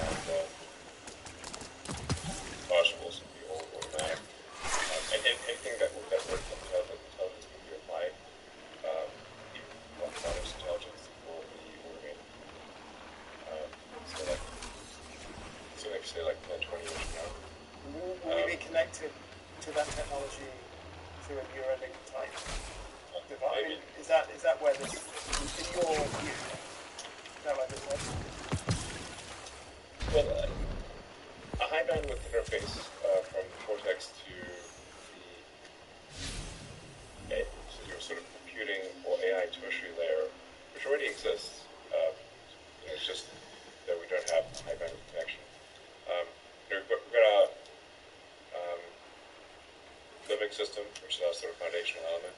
That's about instincts and desires and whatnot. Then we have cortex on top of that, which is that thinking part of our brain. And then we have the tertiary digital layer, which is currently in the form of our phones, computers, and laptops and whatnot, and all the applications. And the constraint on better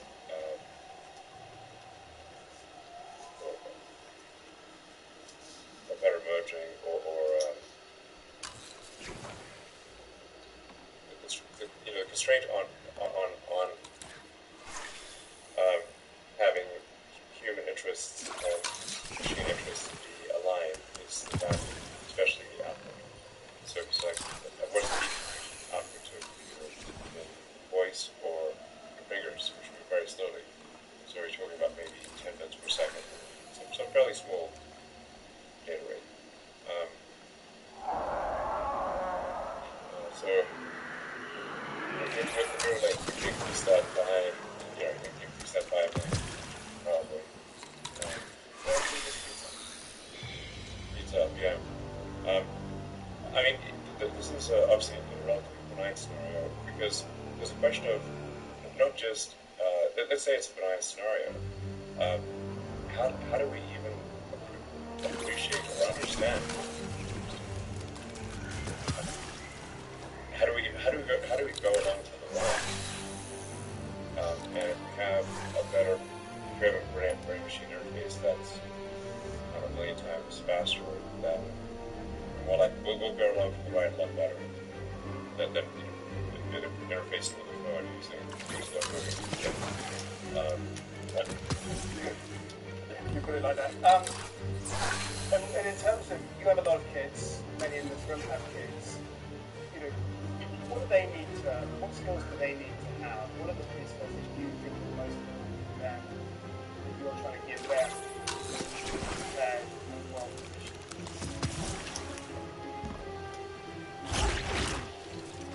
Well, I think it's important to have a broad range of understanding and understanding of the subject. So I think general knowledge is important. So you at least have some clue of what you don't know. And then go deep into areas where your child has a strong interest in the world. So by finding that overlap of where is my child both interested in this and wants to be successful, then find that diagram overlap, and then obviously encouraging that.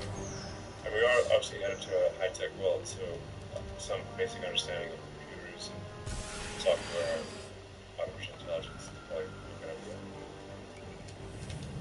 But the actual broad thrust of jobs will change, but it will be more AI enabling and making it better and easier rather than wholesale complete change of the skills you need. I mean, it depends on what time frame you're talking about here. So if you say like over a 20-30 year time frame, I think things will be transformed beyond belief. Probably won't recognize society in 30 years. Like I do think we're fairly close. You asked me about artificial general intelligence. I think we're perhaps only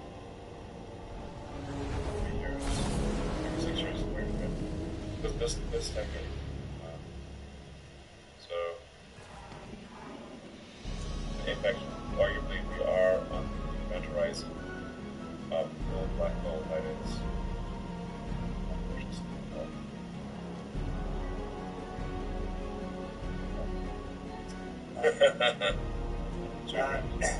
So I'm going to ask one final question, and we'll see if you've got 2 minutes to take a couple of questions from the floor. And it comes back to China, which you talked about a little bit. You have a very big business in China, in Tesla. And obviously, you're on that geopolitical fault line that's getting potentially interesting. To what extent is this affecting your decision-making around sort of how you put assets and stuff on the ground, and how concerned are you about that as a business person? A lot of people in this room have business in China, about that getting very, very difficult. Well, there is fundamentally an issue that's coming to a head with Taiwan, and it's unclear when exactly push will come to shove, but it seems that there's a good chance push will come to shove. It's trending in that direction. I dread to think what they would have. The results were absolutely catastrophic. But China has been very clear about its goal on China and including Taiwan as part of China. So one does not need to read between the lines. One can simply read the lines. They are very clear. They're not getting. And it's the biggest concern, despite the conflict itself. Obviously, a lot of high-end chips come out of Taiwan. I mean, how catastrophic would that be if that was cut off? Well, there's even more that comes out of China. So China does a lot, so much of the world's heavy lifting on manufacturing, especially if the manufacturing is, simply hard work and not particularly glamorous. China just does an immense amount of hard work that people virtually have no idea how much hard work they do. So, they cut it from Taiwan is much less of a concern than they cut it from China. Now, China would reciprocate that, because I'd say that the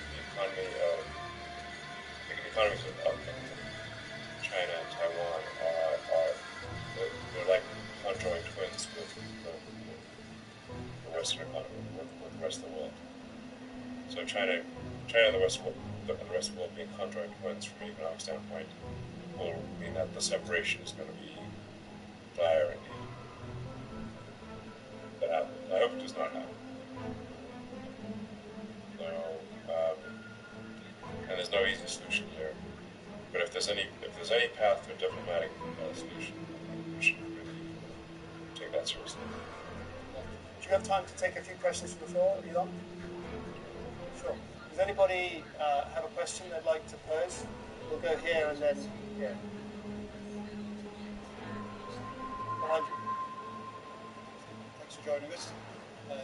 I'm the founder of a real estate business in Newcastle, north east of England. We manufacture and export more cars from the northeast to the whole of Italy. Would you let me build you a Tesla factory in the northeast of England? Thanks for the offer. So I would certainly consider England for a future location of a gigafactory. Thank you. Okay. So you will consider it? Are you actively considering it? We're not currently looking at new locations, but we will probably towards the end of this year. I'll send you some plans, okay? Davide, here.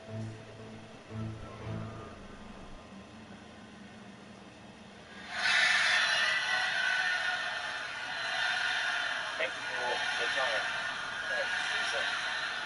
Lots of scientists say the world, planet, the sun, all life on this planet and on Mars and the sun itself.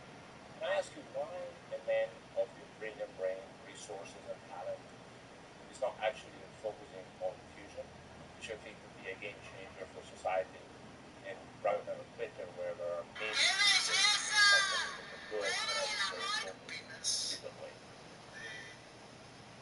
Well, I think we already have a giant fusion reactor in the sky that called the sun that shows up every day. So, which I always felt like if you want to know what standing in front of a fusion reactor feels like, just go and stand in front of the sun. Just look outside. That's what a giant fusion reactor feels like, because that's what the sun is. It converts about 4.5 million tons of mass to energy every second, and requires no maintenance. It's amazing. You don't have to refuel it. You don't have to maintain it. It's just there. So my recommendation for fusion is solar power and battery. And we can easily power all of Earth just with photovoltaics and battery. Not easily, but there's just a very clear path to do so, and no miracles required, just work. I'm also a bit of ethnic and of nuclear fission, geothermal, hydro, whatnot. We'll take a couple more. One here, and then the lady at the back. As you're considering exposure to China, particularly in the EV space and battery supply chain, what's your process for evaluating political risk in the near and midterm?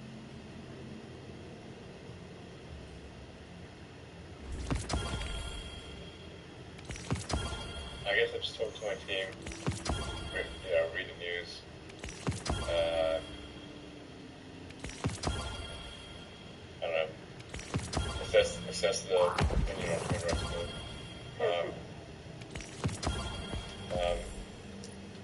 There's a very deep analysis you can get on Twitter that are world experts on a particular subject. So, I don't know, I think we try to prepare for the worst, hope for the best, and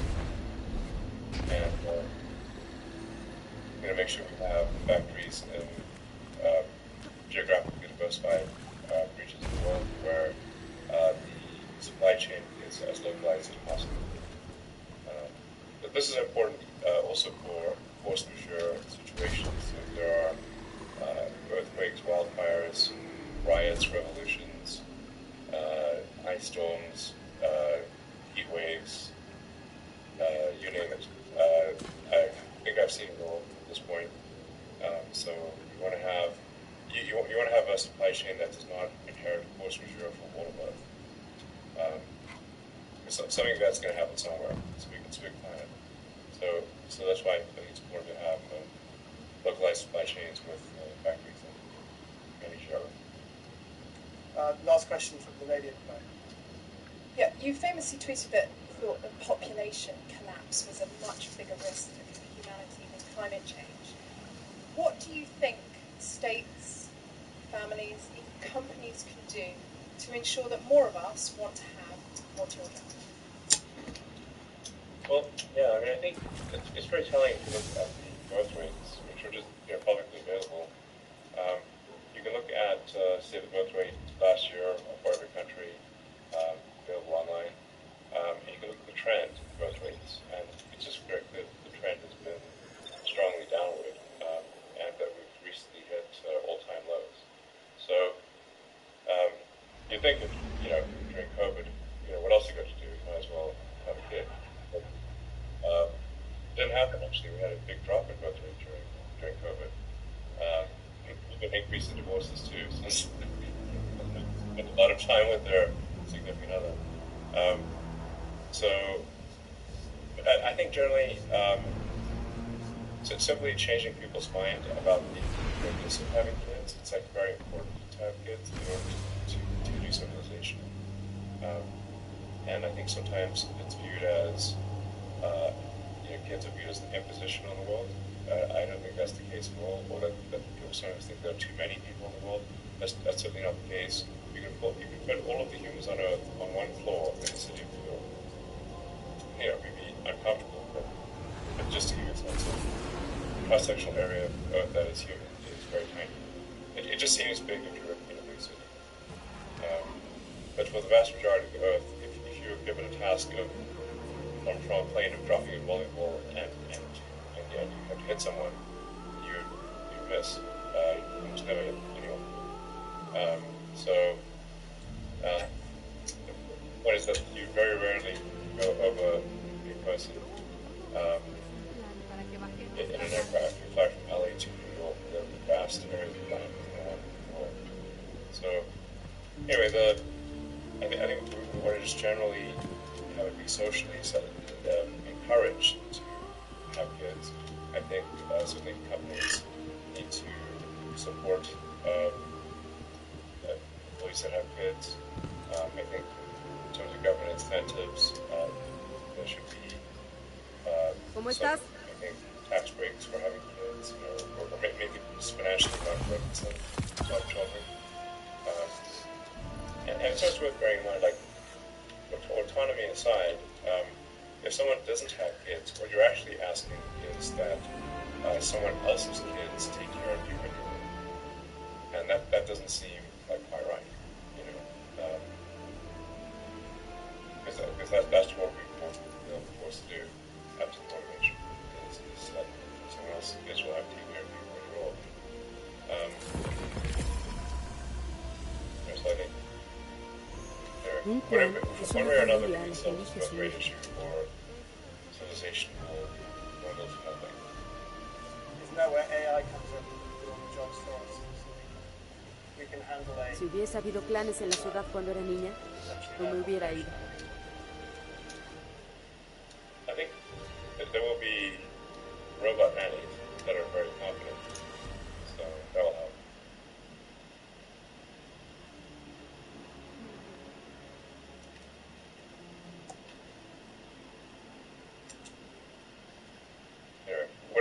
One way or another, we can solve this birth rate issue, or civilization will dwindle to nothing. Isn't that where AI comes in to do all the jobs for us? So we can handle a... ¿El pájaro te distrae? Le gusta distraer. I think that there will be robot nannies that are very competent, so that will help.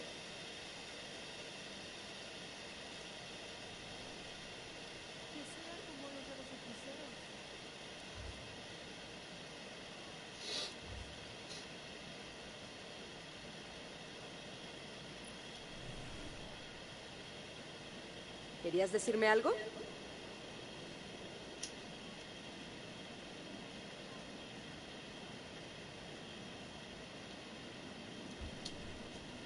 Las vistas aquí arriba también son bastante buenas, si te gusta el concreto.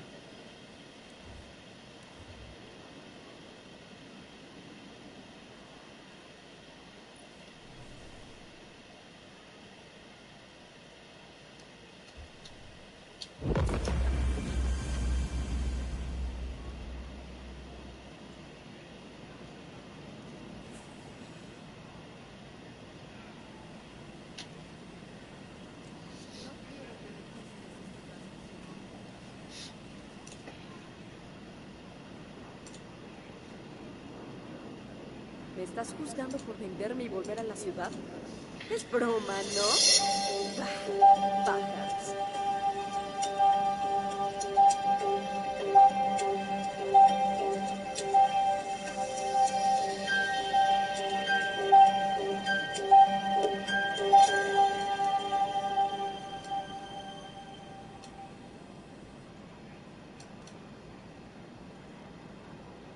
Bueno, hola, buenas tardes. Estamos en la Ciudad de México, 19 horas en punto. Bueno, hoy con un tema pues que nos atañe, porque se trata de Ecuador, un país hermano latinoamericano, es broma, con el que tenemos ¿no? excelentes relaciones, Pájaros. y que por desgracia ahorita está pasando por una etapa muy lúgubre.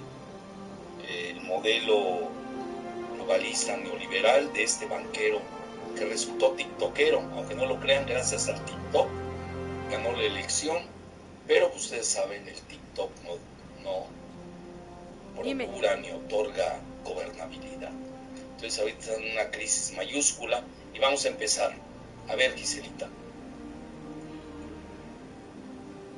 Si hubiese habido clanes en la ciudad cuando era niña, no me hubiera ido. Bueno, ahí está.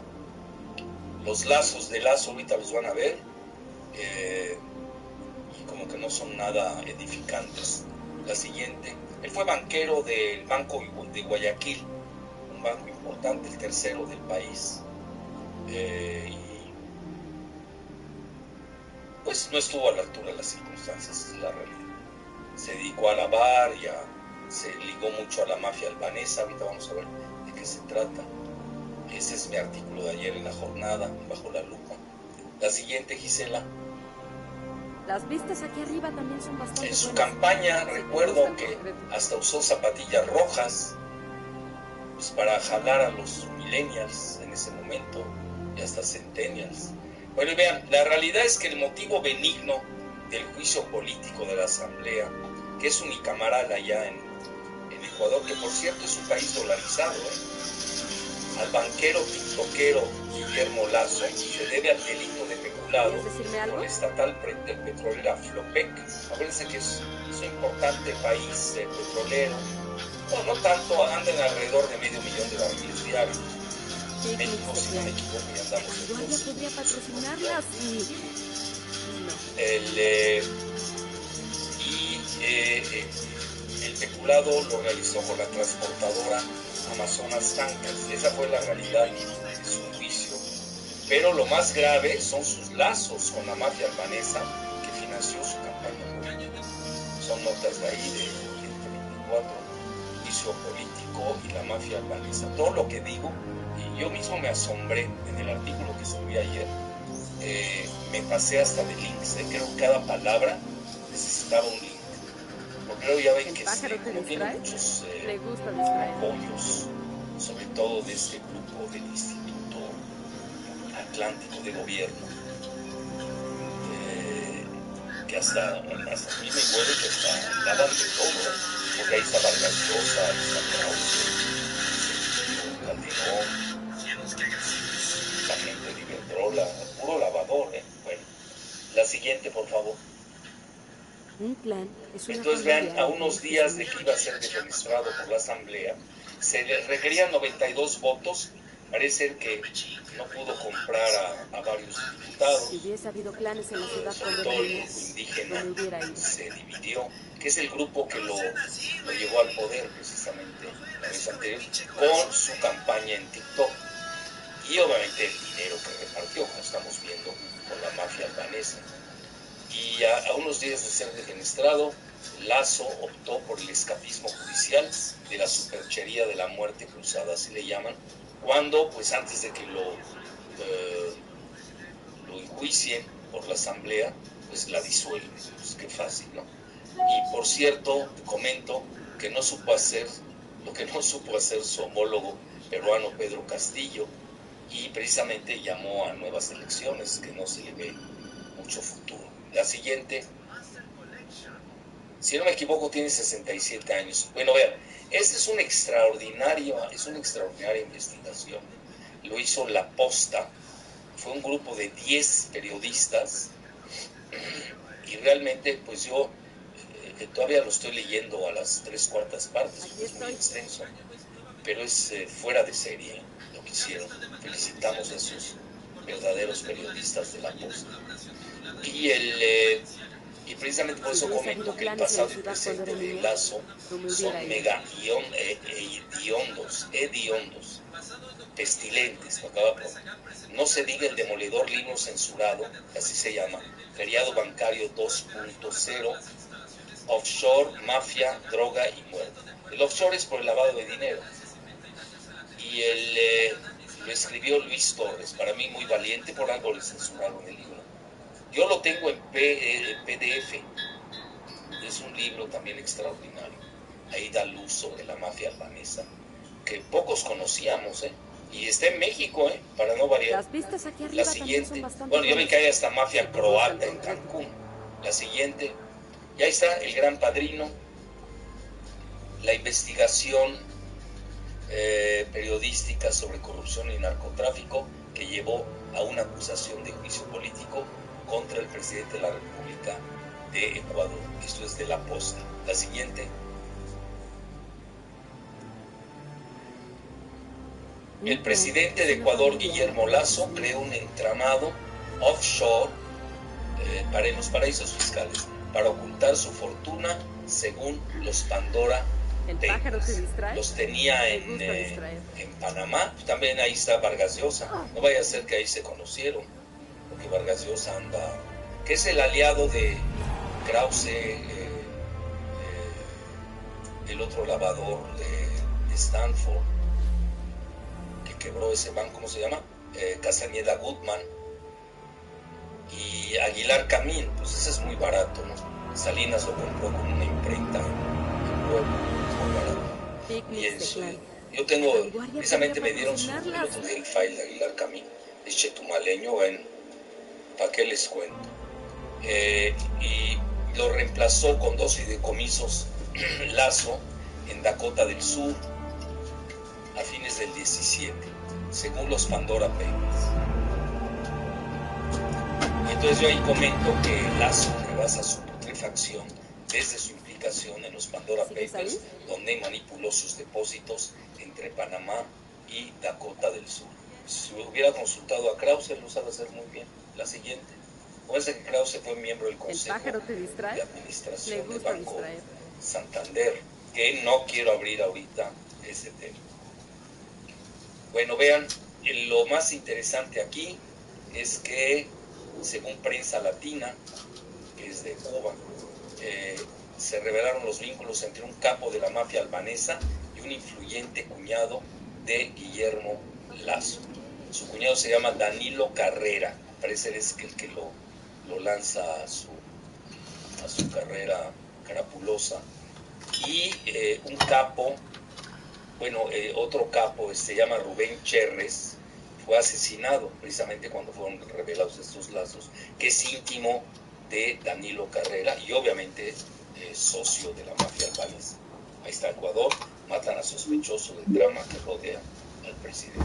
Por eso les decía yo que por lo que iba a ser enjuiciado o defenestrado por la Asamblea, pues es lo más benigno, vinculado ahí entre 2 entidades ecuatorianas. Pues es de risa, ¿no? Esto es lo de veras. A ver cómo se escapa de esto, ¿eh? Porque vean, me llamó la atención que también la prensa occidental le haya pegado, ¿eh? Algo pasó ahí entre ellos. Ya saben, entre las mafias suceden cosas raras. Bueno, la siguiente.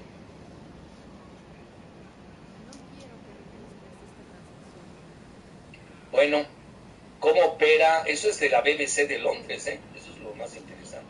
¿Cómo opera la mafia albanesa en Latinoamérica y hasta dónde llegan sus secretarios? Desglosa la BBC a la mafia albanesa desde su conexión desde los Balcanes con Ecuador, Perú, Colombia y México, sin contar sus clanes de Europa. Yo conozco bien, conozco Albania, igual Kosovo, Macedonia, todo ese tour que hice en los Balcanes.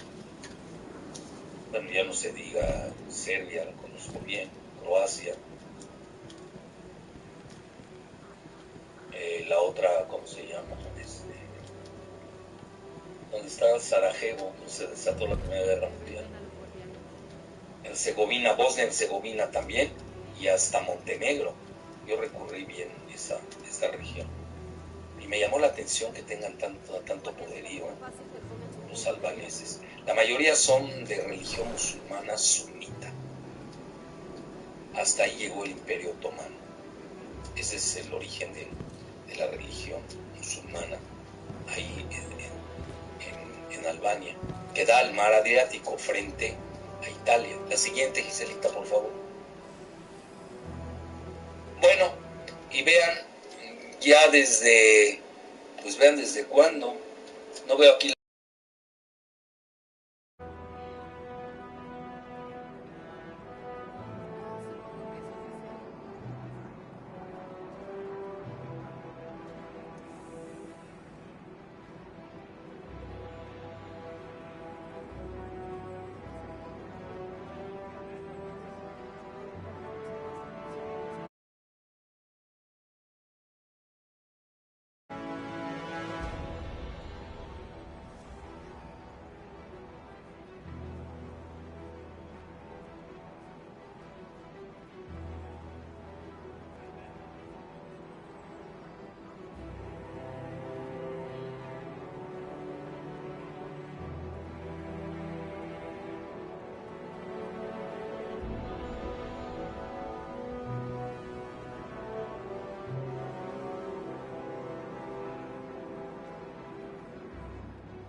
guardias en la antigua torre.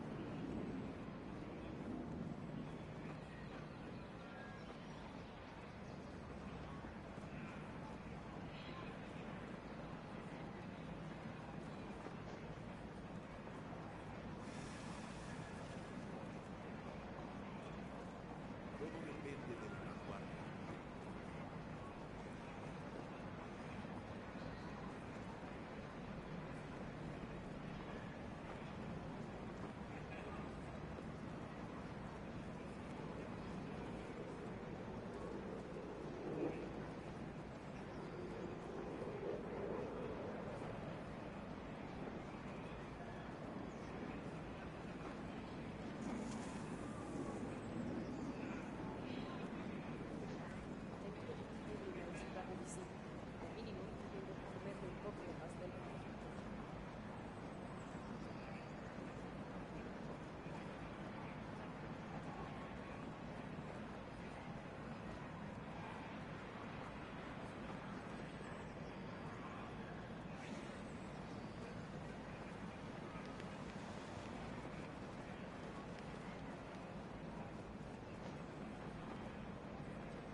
pájaro, ten cuidado. Si te absorbo una turbina, me voy a enojar de verdad.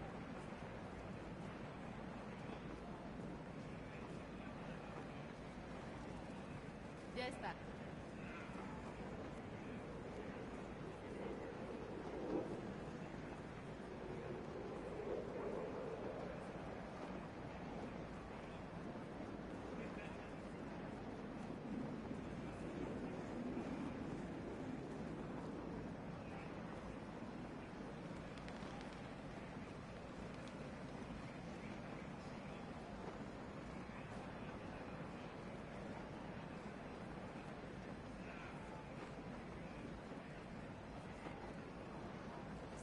Raro.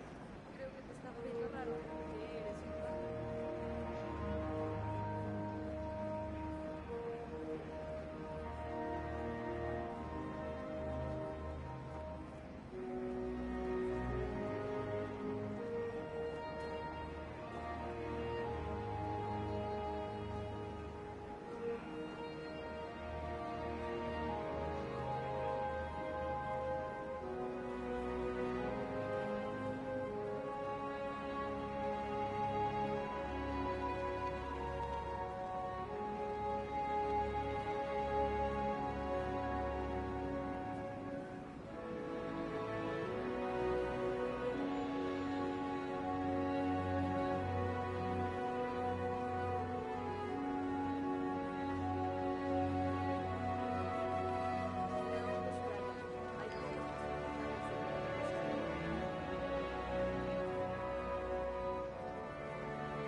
Discutir por discutir no tiene sentido. Tenemos que bajarle el volumen al ruido.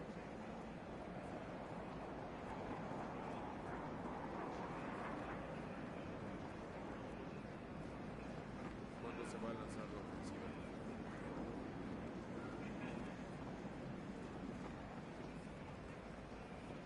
Esto se está tardando desde aquí. Qué raro. Creo que te estaba viendo raro porque eres un pájaro.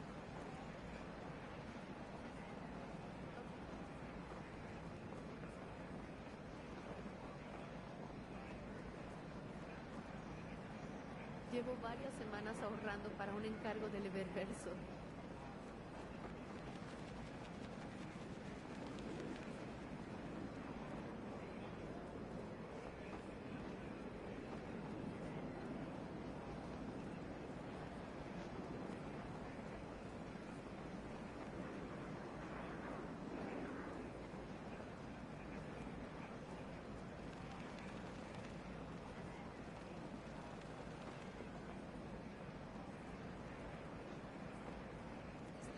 Raro. Creo que te estaba viendo raro porque eres un pájaro.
tiene escudos.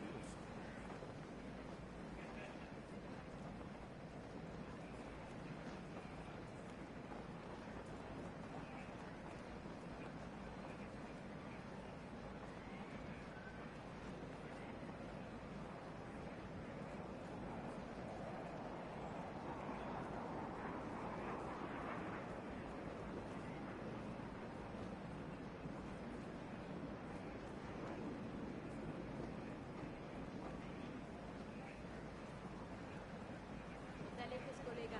No queremos que un guardián de gatillo fácil te ponga en su punto de mira.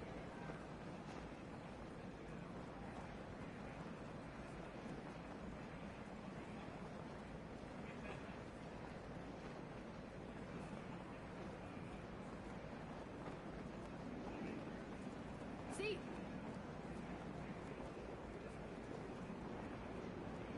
Órale.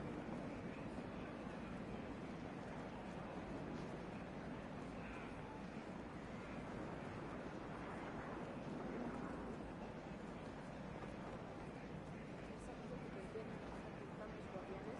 Seguramente habría puesto más atención en la escuela.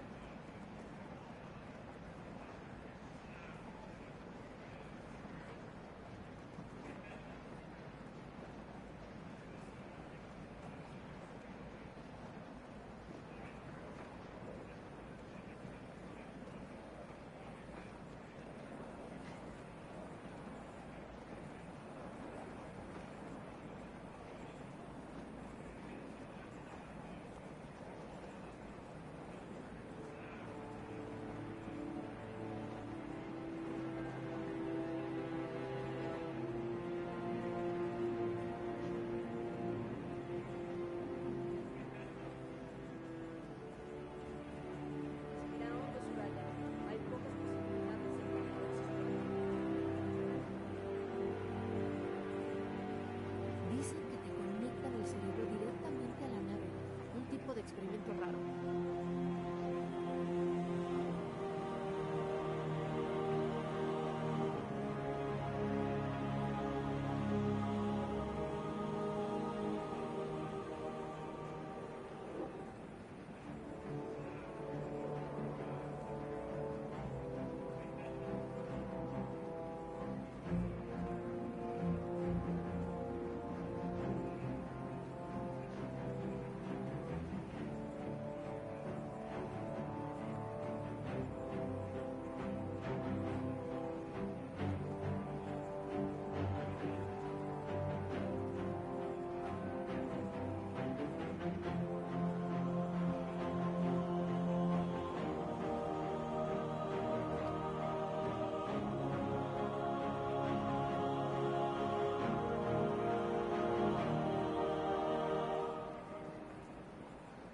Oye, pájaro, ten cuidado. Como te absorba una turbina, me voy a enojar de verdad.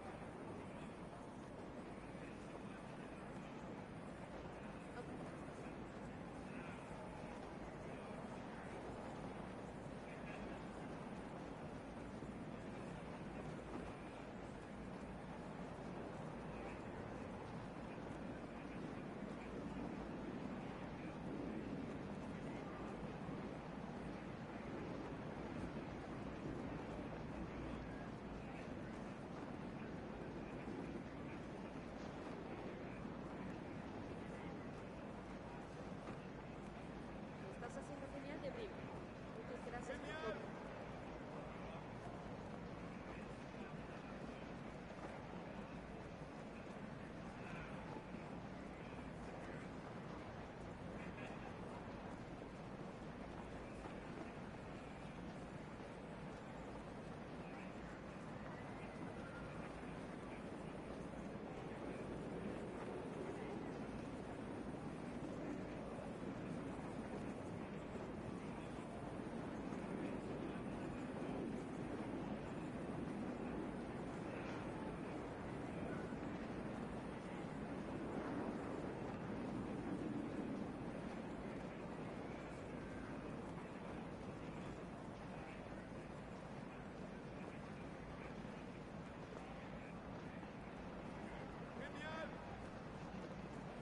alejes, colega. No queremos que un guardián de gatillo fácil te ponga en su punto de mira.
mutuamente.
Hasta está intentando conseguir un contrato exclusivo.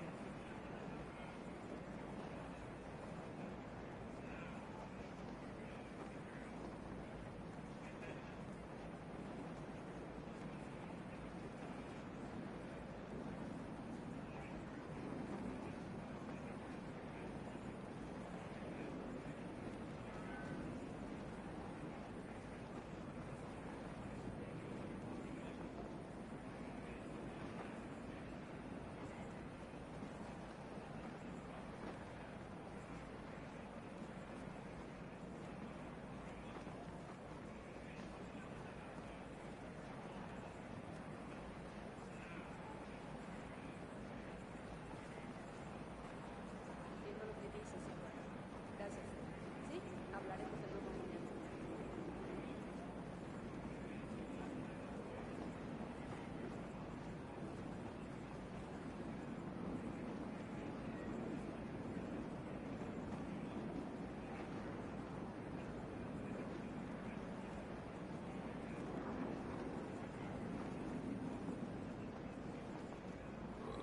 Anoche dormí mal.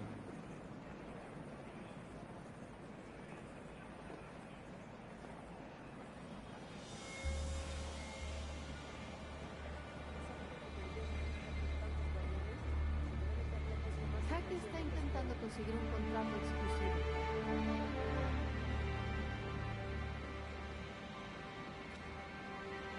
Tenemos que luchar por nosotros mismos.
Hay pocas posibilidades de que haya osos por aquí.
Necesito un descanso.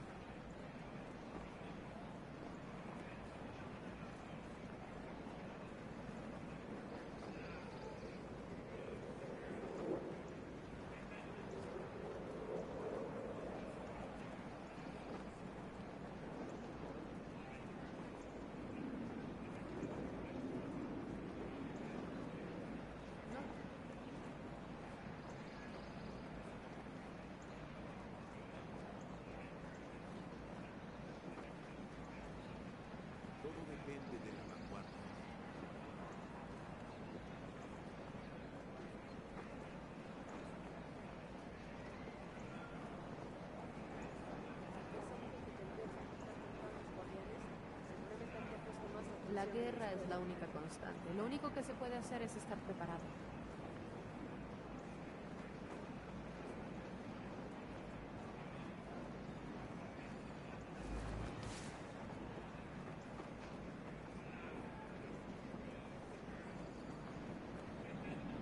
Era un chasis de clase halcón, pero modificado hasta hacerlo irreconocible.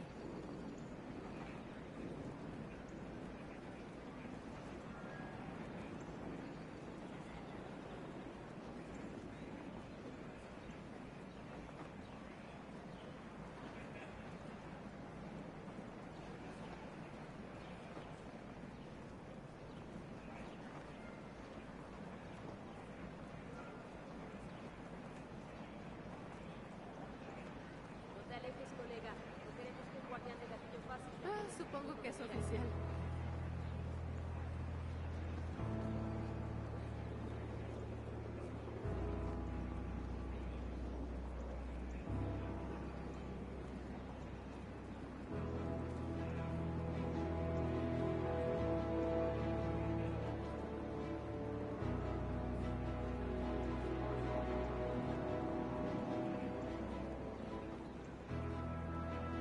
La lluvia se ve rara últimamente.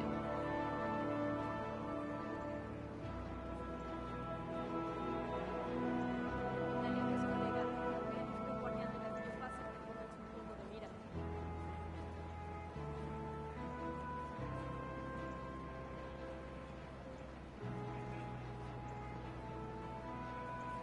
El dinero no lo compra.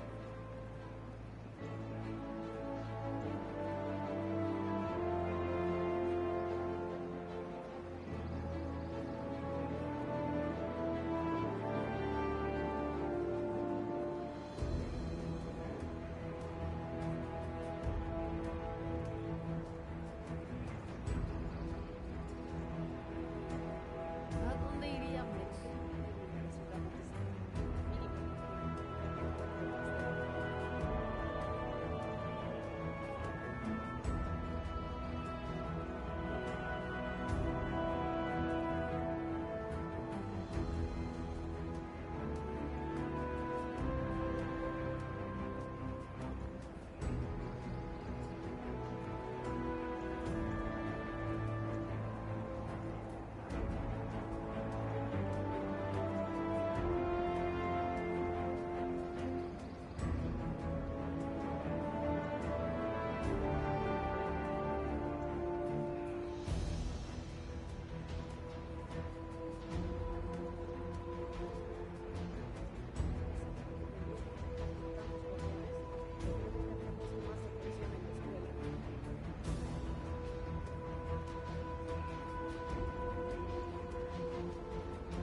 Últimamente me da miedo ver las noticias.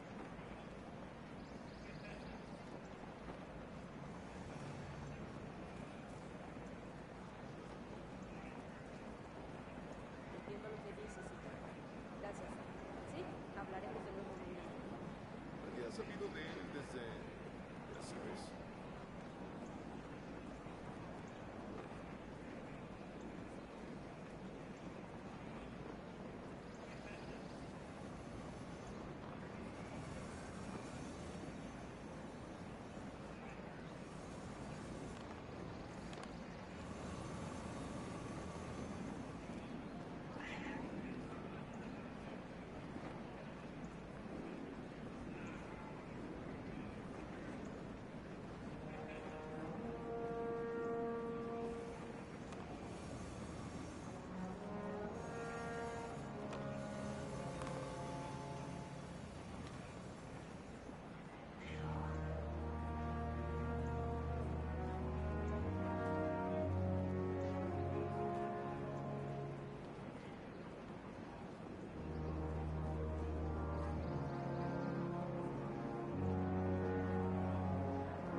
Nadie va a quejarse si me pongo un descanso.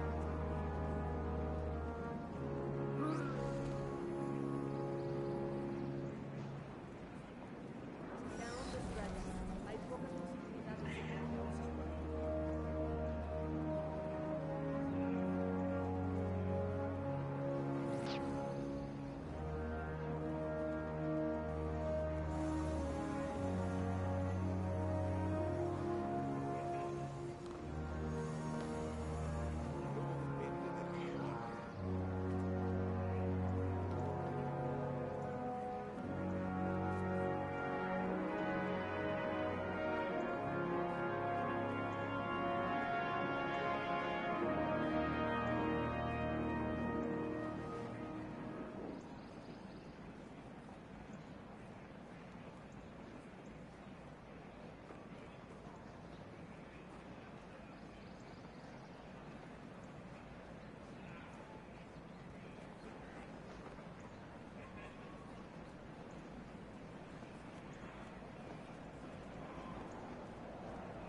Últimamente me da miedo ver las noticias. exos, zombies, droides, pájaros.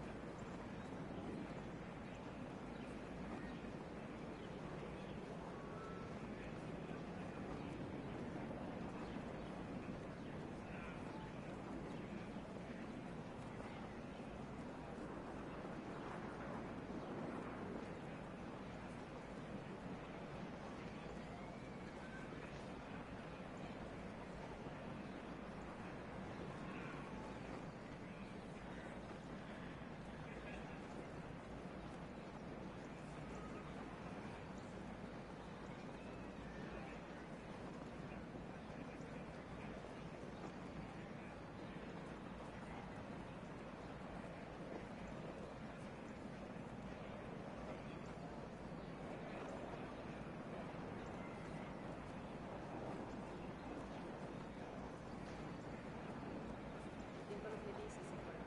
Gracias. Sí, hablaremos de nuevo mañana.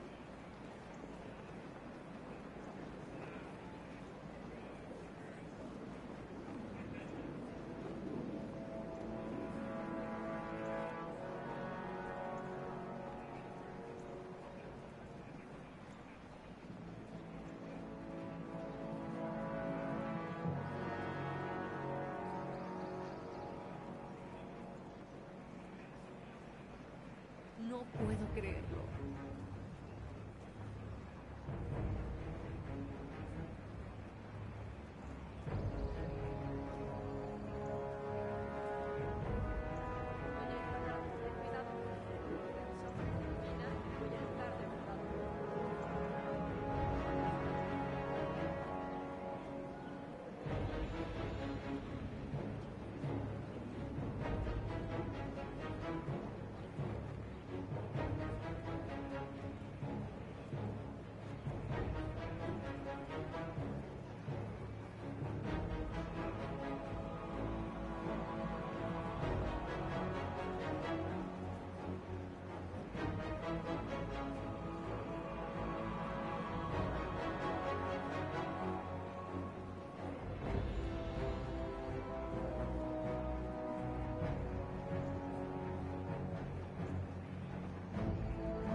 alejes, colega. No queremos que un guardián de gatillo fácil te ponga en su punto de mira.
¿A dónde iríamos?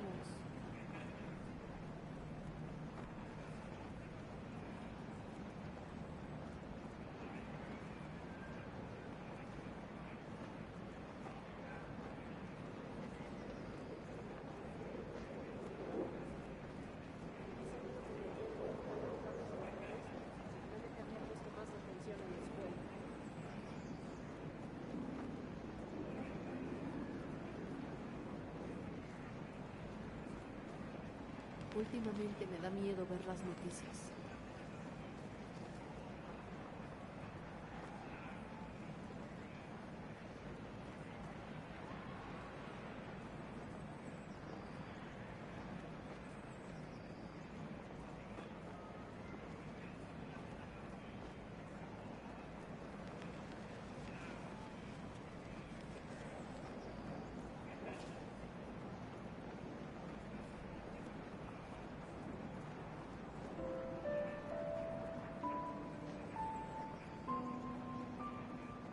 Oye, pájaro, ten cuidado. Como te absorba una turbina, me voy a enojar de verdad.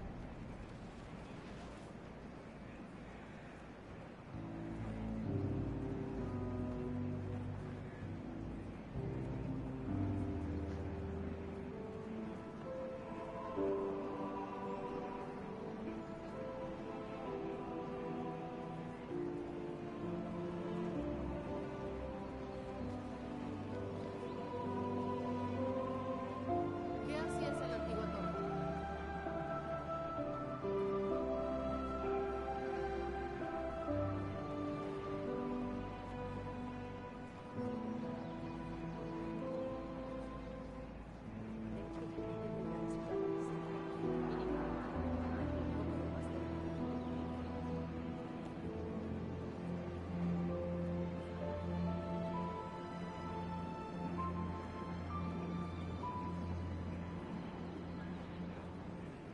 Todo depende de la vanguardia.